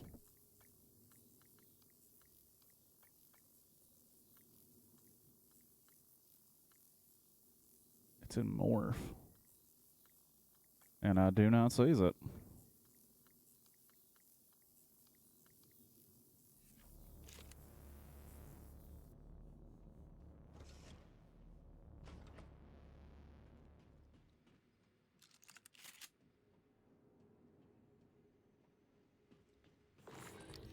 How did I know? How did I know? You assholes.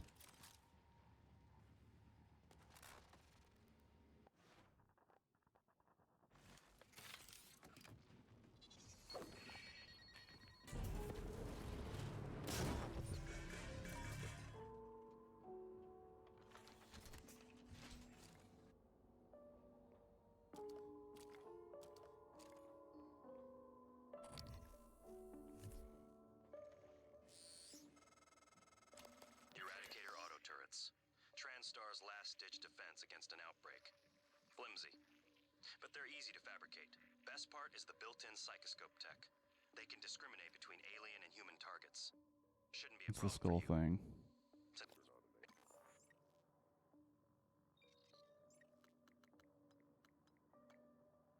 Oh, but I need an unknown ability. Oh, balls. Oh, wait, we're going to guts. We're getting up in them guts. Oh my gosh. I have to save. Should I have gone to that morgue? Target traffic material inconclusive. Logging calibration required. I have a feeling I should have gone to that morgue.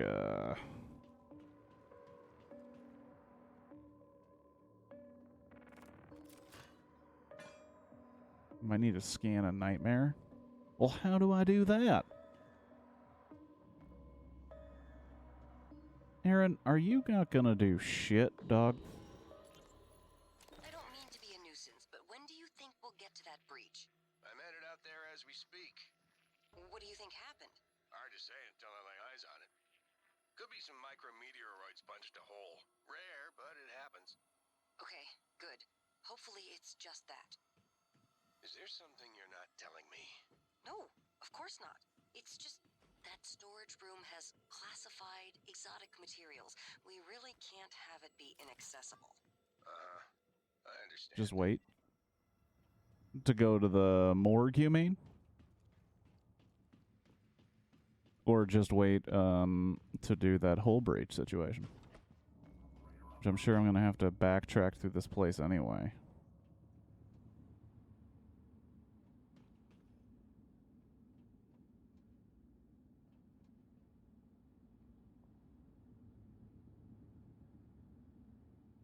Just wait for the nightmare.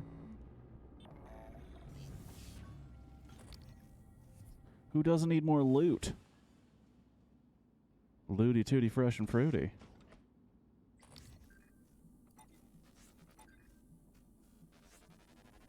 Do I not? Oh, this is an engineering one. Research complete.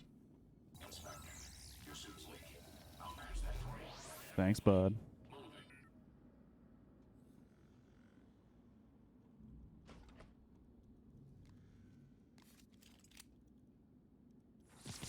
Ah, you son of a bitch.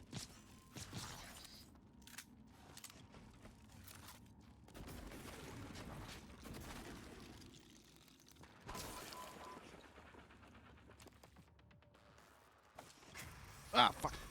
Should have figured. Should have figured. I don't know what I was thinking. The night. Oh, damn. There's 30 feet tall creatures in this? That's a bummer and a half. I do appreciate that they took the time to name all the corpses, you know? Gives a sense to the loss and the horror.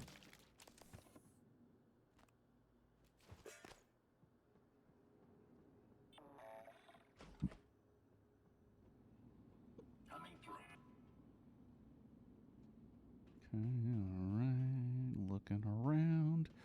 Check your corners.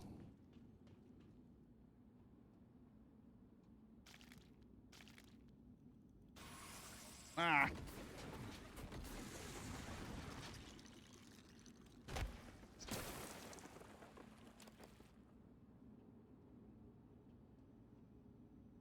Oop, another med kit. Cool. I'm an idiot. Okay. Let's discuss emergent manner. The science operator lets itself into the morgue the half hour on the dot every day. Shadow it. Mod malfunctions. Oh. Wow. Ah!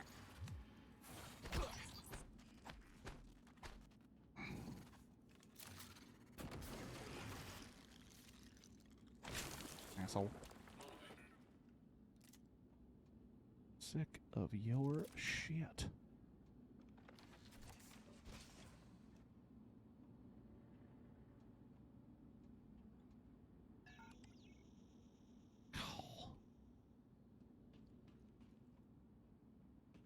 Damn it.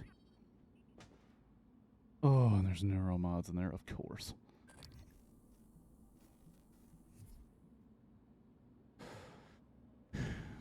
As opposed to Watchdogs, which can give an HIV-positive NPC the blood donor occupation. What? That seems not cool.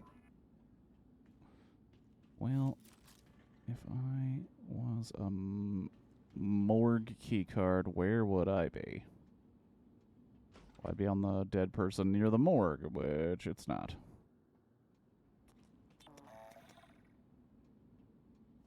Guess we'll deal with this later. Alrighty, let's head to Guts.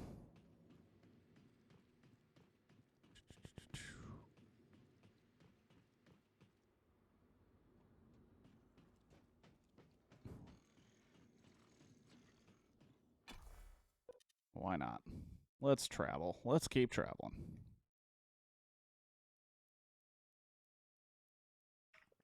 Gravity utility tunnel system or Guts.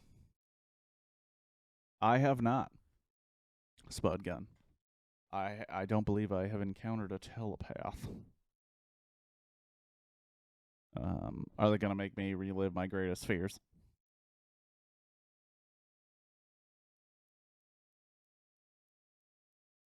Oh, that's a bummer.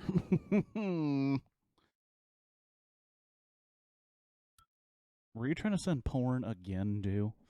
You always trying to send inappropriate materials. Oh, wow, what the hell? Morgan, where are you going? You won't be able to use Alex's escape pod without...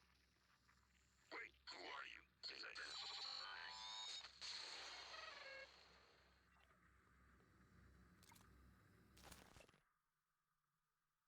Will you? There comes a time in every man's life when he looks forward to the future. Our eraser marks.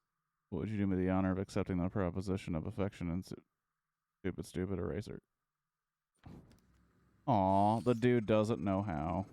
Morgan, this is January. That operator was an earlier defective model. Or something worse. Alex, the Typhon, they're all working against you. Trust yourself. Trust the video you made. We need to get the arming keys and destroy Talos 1 before it's too late.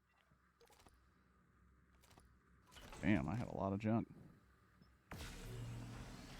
Recycle into convenient little squares and balls.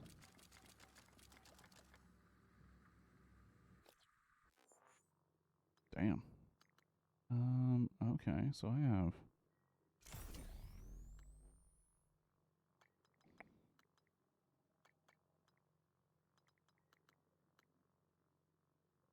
auto sort. There we go. Why do I have 2 of these?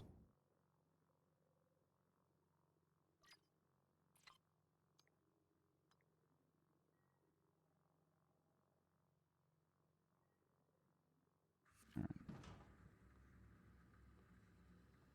Can I recycle this? Is that possible? What? That's awesome. I did not know that. I can be picking up actual weapons to recycle too. I got damn. I say goddamn. But I can't just throw anything into the recycler, which is kind of a bummer. Cool. Rad. I knew you can get weapons because you could play the version where your weapons degrade, so that made sense. I didn't think you could. Okay. Let's party. Gravity detected. Whoa.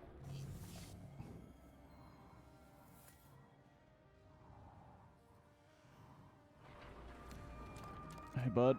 Working hard or hardly working? Eric. These tunnels run the entire length of the station. Mostly conduit carrying the bare necessities. Power, water, air. But operators also use it to deliver supplies from the cargo bay up to the arboretum. Given the small number of crew assigned here, I would expect Typhon presence to be minimal as well. But that's probably a bad assumption.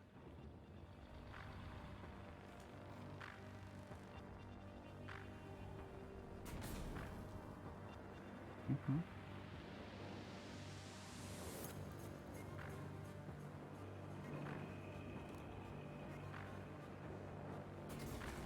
Got it. How to get there? Oh, the coil. Did I even grab it? I can't tell. Nope. Got it. We could adjourn this. Oh, well, thank you, Spud Gun. Oh my god. Even though I imagine watching this must be frustrating. Whoop, whoop, whoop.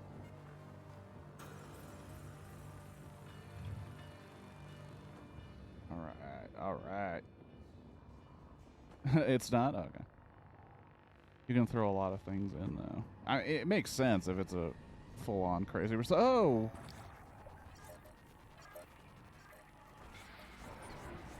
What the fuck? What the fuck? What the fuck was that about?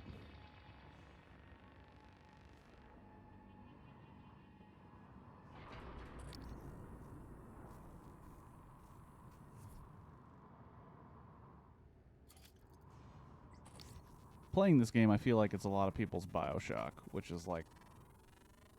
Because I love BioShock and I can replay it constantly. Crystalloid nest? Outer layer of each exceptionally thin layer of some material makes up the typhoon. Steer clear unless you want radiation sickness or a swarm of cystoids. Oh, yeah, nice. So they're just out here screwing things up? Like that's their entire purpose? Just to be rude?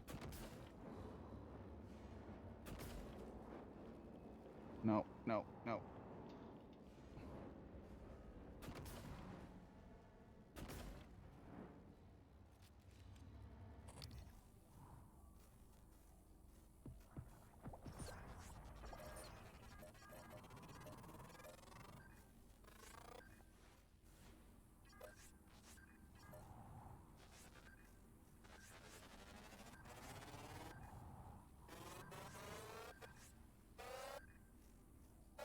Scan complete. 4 specimens required. Alright, you guys are kind of blocking the view. I'm just trying to get a good shot of one of you. Cool. Complete.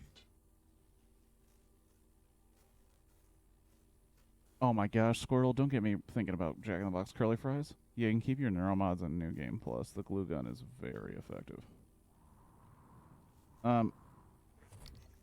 Against these guys? Nope, nope, assholes. Nope.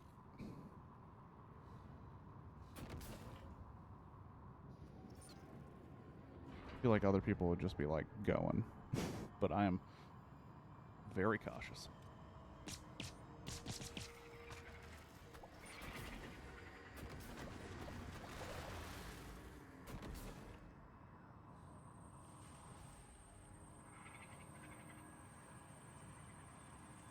Nothing like a little radiation poisoning, eh?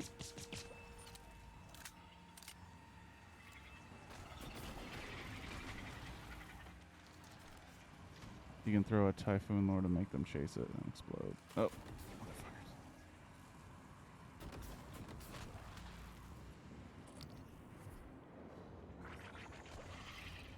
motherfuckers. Alright, get me in here.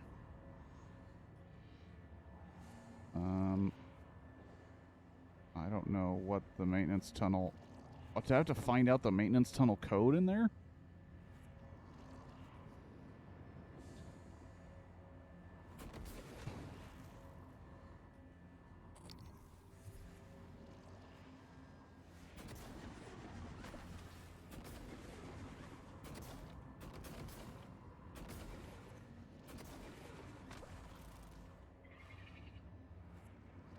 There should be a dude with the code. Looking for a dude. Any dude will do that has the code. Oh, fuck me. Oh, Jiminy Christmas.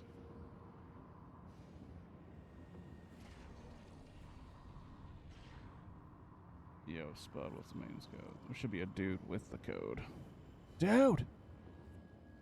I need a dude! Dude with a code. I also need to slow down because I destroyed all of my suit integrity by just rolling right into the wall.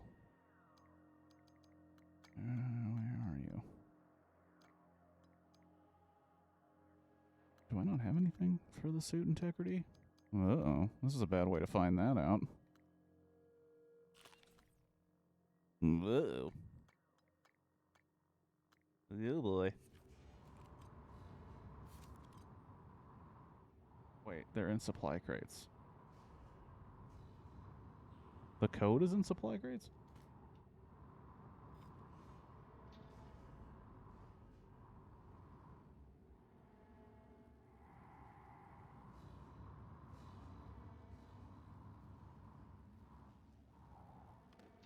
I can only carry these. The long red and white boxes. That looks like a... Okay, well, I found some plastic tubing, if we need any of that.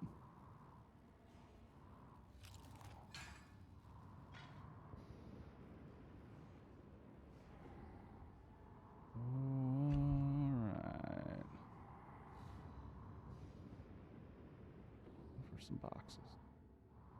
Long red and white boxes. Oh, jeez. Oh, jeez.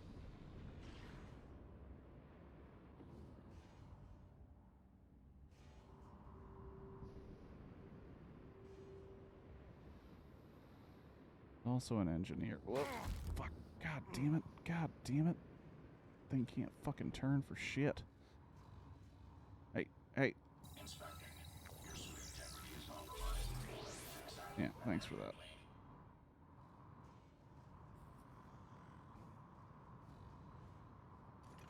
Because I did look at this guy, right? I did. I looked at Eric. I made a joke about Eric. We had good times. No, stop. Stop. Stop. Stop. Stop. Coming through.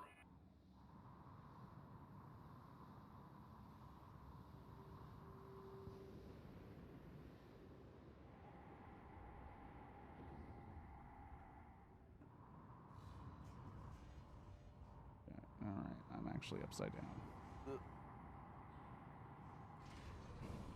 Okay.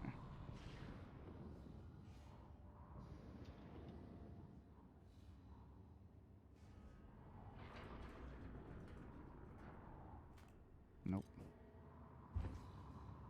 Stop at that thing? This thing? Oh, wow. Well, that didn't really have it.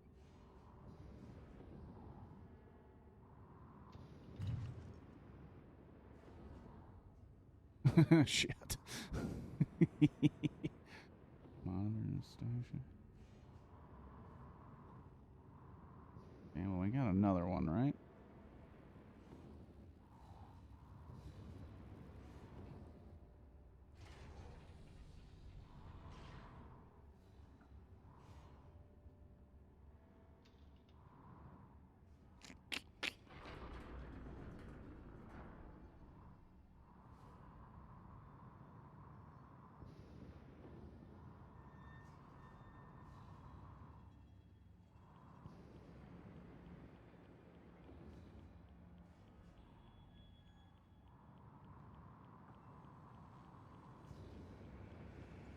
Look for a pair of headphones by the maintenance door. Oh, fucker. You sons of bitches. You sons of bitches. God damn it. God damn it. Okay, a pair of headphones by the maintenance door. First, let me, heal up, thanks to those tricksy a-holes. Headphones near the maintenance door. Headphones.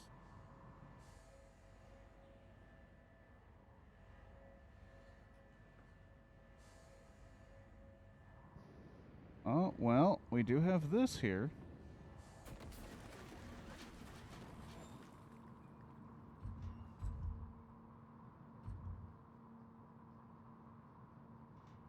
Here we go.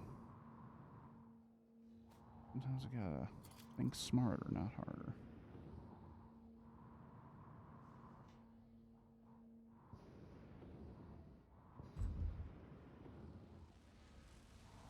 Oh,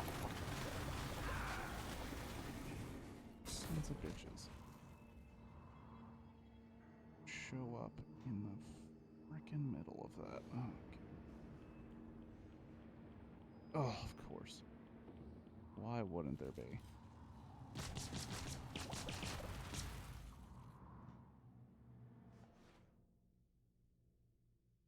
No. No, we want you there. We want that there.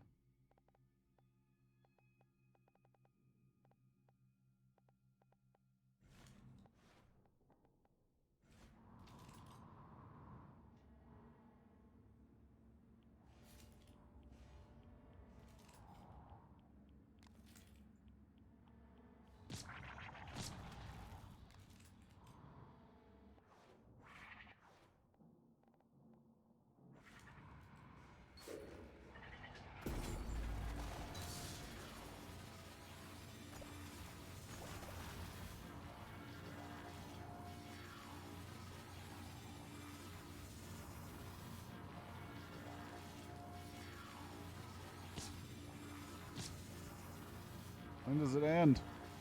Or is it just always there? Oh, okay. Don't waste your bullets on.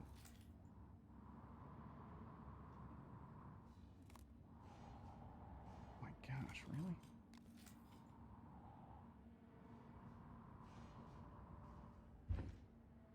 But there might be a gravity thing.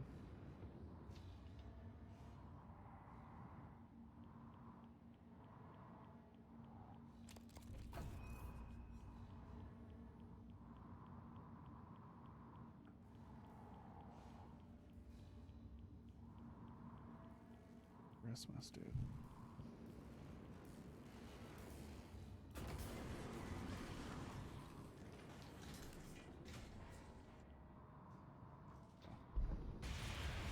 Propulsion system not responding. What the fuck?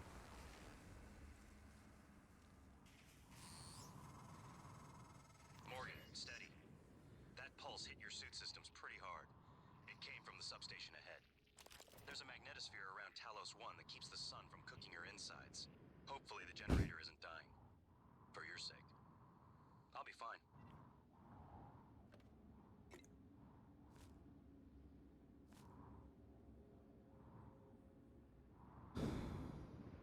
Yep, go YP. Oh my gosh. Oh my gosh. Yep.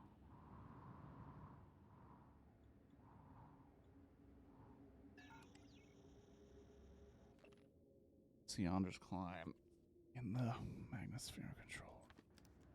Gosh.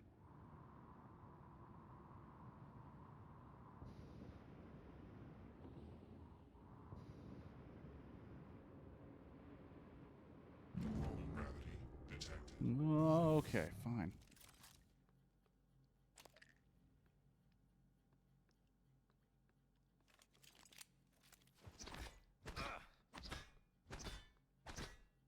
Okay, apparently that's a big ol' screw you. Come on, fucking God damn it.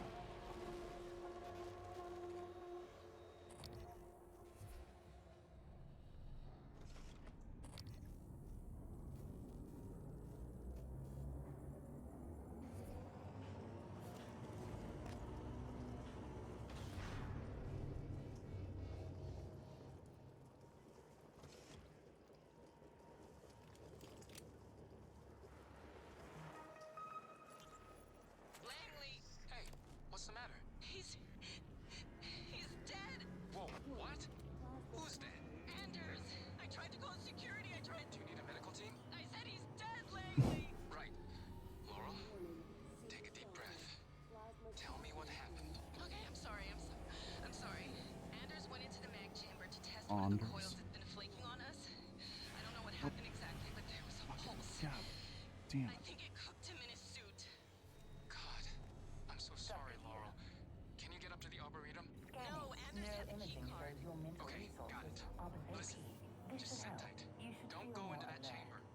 I'm gonna find you fellas are. We'll get a security team your way ASAP. Nothing like biohazardous waste just in a sink right there. That's nice. Where you keep your biohazardous waste. Right there in that sink. Oh, thank God. Give me something. Plasma shockwave imminent.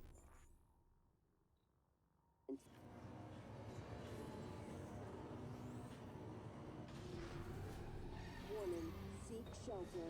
Plasma shockwave in 5, 4, That door 3, close? 2, 1.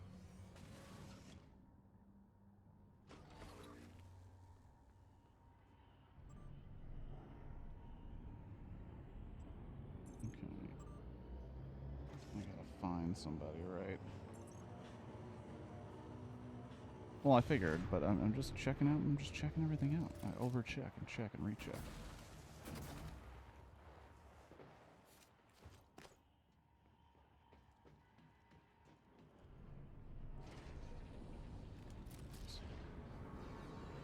Warning, plasma shockwave imminent.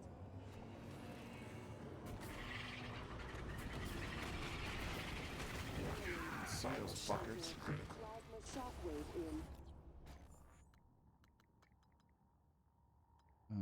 Where are you? I have I'm pretty sure I had a health thing. Oh, it's right there. Jeez. Going blind. 5, 4, 3, 2, 1.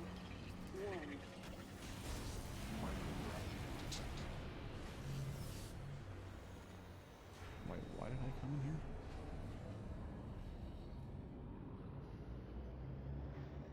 Seemed like it may not be a good idea to come in here, but here I am.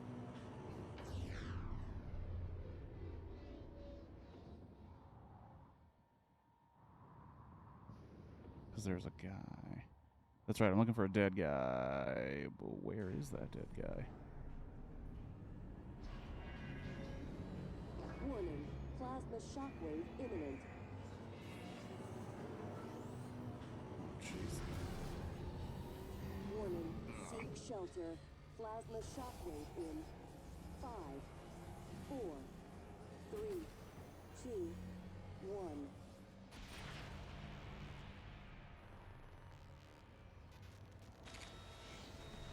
So up the stairs. So obviously it has to be in here somewhere. Microgravity detected. But what does that mean? I think it means if I'm in here when it happens, I die. But I'm looking for a body that I can't seem to find. Need a blast. Oh my gosh. Warning, plasma shockwave imminent. Oh jeez. No, stop it. Stop it. Warning, Okay. seek shelter. Plasma shockwave in 5, 4, 3, 2, 1. Okay, we're good. Let's get the hell out of here.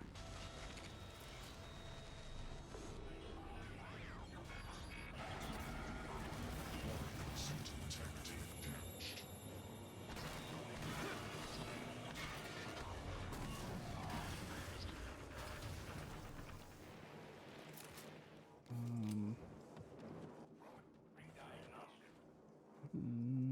How many of these? Oh shit.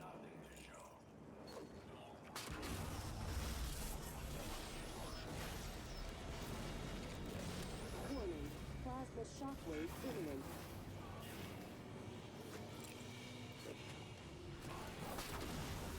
Warning, seek shelter. Plasma shockwave in 5, 4, 3, 2, 1.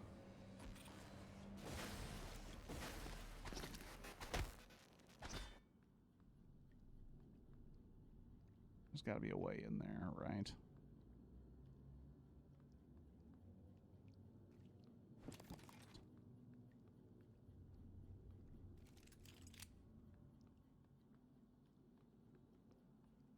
Microgravity detected. There's got to be a way.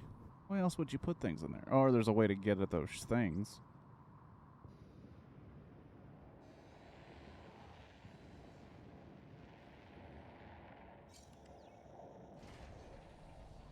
Oh my gosh, what is this shit? You're not what they say you are. Rejecting the new cell lines, fighting them off like an antivirus.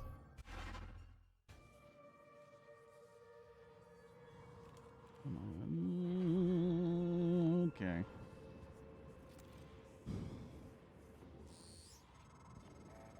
The entire Typhon ecology appears to be centered around the creation of this substance. The original researchers called it coral. Beautiful. But we're not sure what its purpose is. It's never spread outside the containment cylinder. Until now.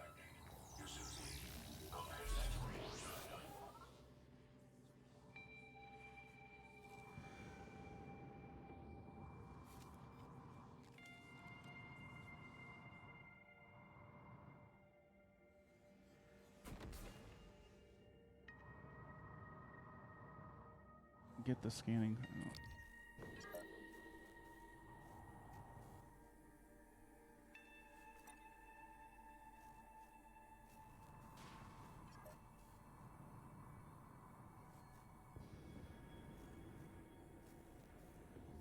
Oh god. What do I do with this fucking thing?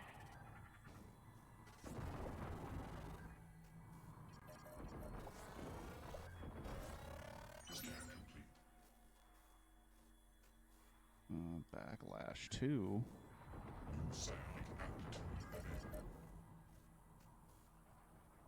How do I kill this Weaver situation? I have a feeling it's gonna be a big old bitch. Well, actually, if I have this thing...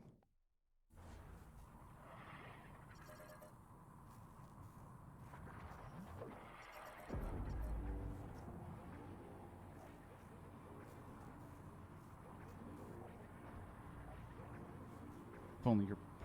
Do?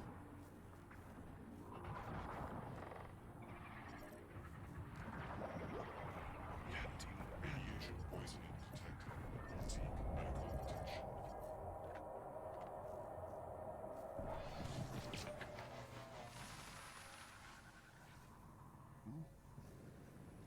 Maybe we just started a run.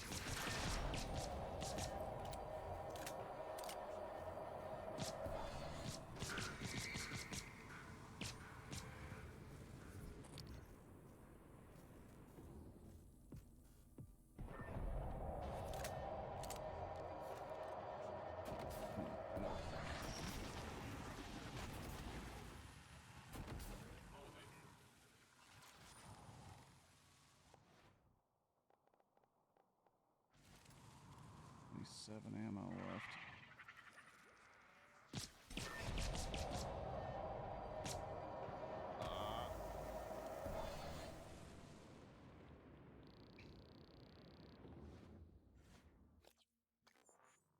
You don't, it's a coward. Go to your inventory.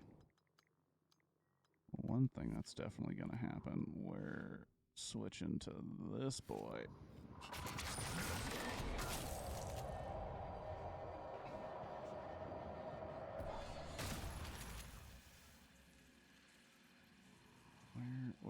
Where did its corpse go? It has goodies in it, I know it.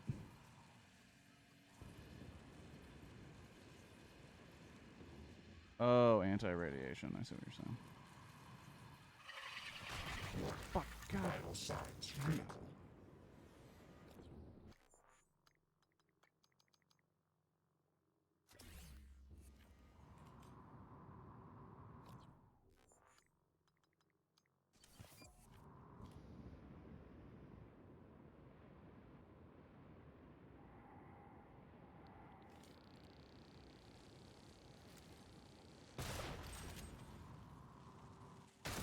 Suit integrity damaged. Stupid fucking things. Radiation poisoning detected. Seek medical attention.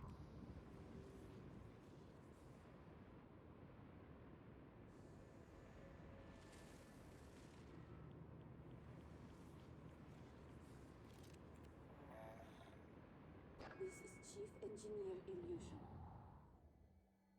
The power plant has been compromised. Seems like the entire place has been compromised. If we're gonna be honest with each other. It's about time, Sam. Chief, I'm not a comm tech. I'm doing the best I can. Micah, this is Security Chief Elazar. Can you hear me? Sarah? Yes, I can hear you. Been trying to patch into the PA. My team's in the cargo bay, and those things are in here too.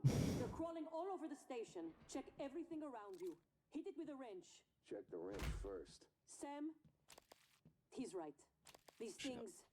Smash every freestanding thing and see if it comes back at you.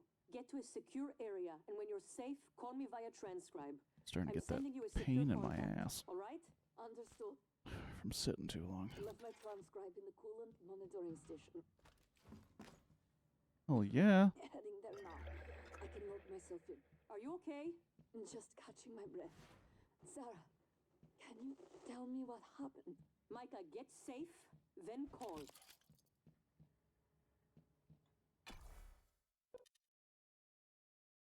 Oh, I think this is about as good a time as any to call it a day.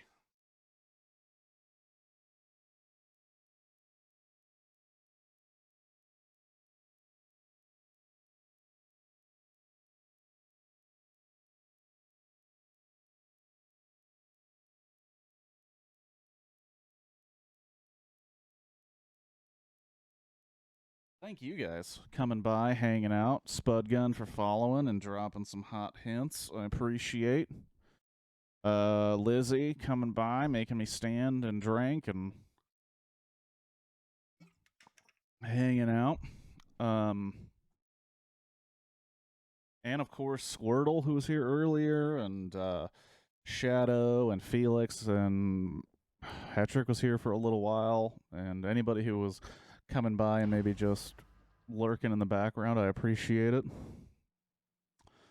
I hope you all have a good rest of your weekend and enjoy whatever it is you do with it, and a good week. I will be back tomorrow night. Also, is this game broken now? Cool. That's great. That's just fantastic.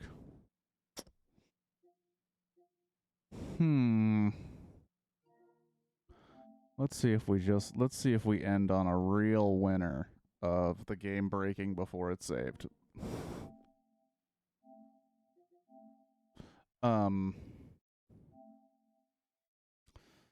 Tomorrow night, like many other Monday nights, we'll be watching a movie, a public domain movie, which means I don't get in trouble for playing it. I honestly don't know what I'll be playing tomorrow for the movie. I haven't really looked into it, but I know it'll be fun, like it usually is. And this Wednesday, we'll be playing The Death of Sonic the Hedgehog, some sort of point-and-click mystery adventure about the death of Mr. Sonic the Hedgehog.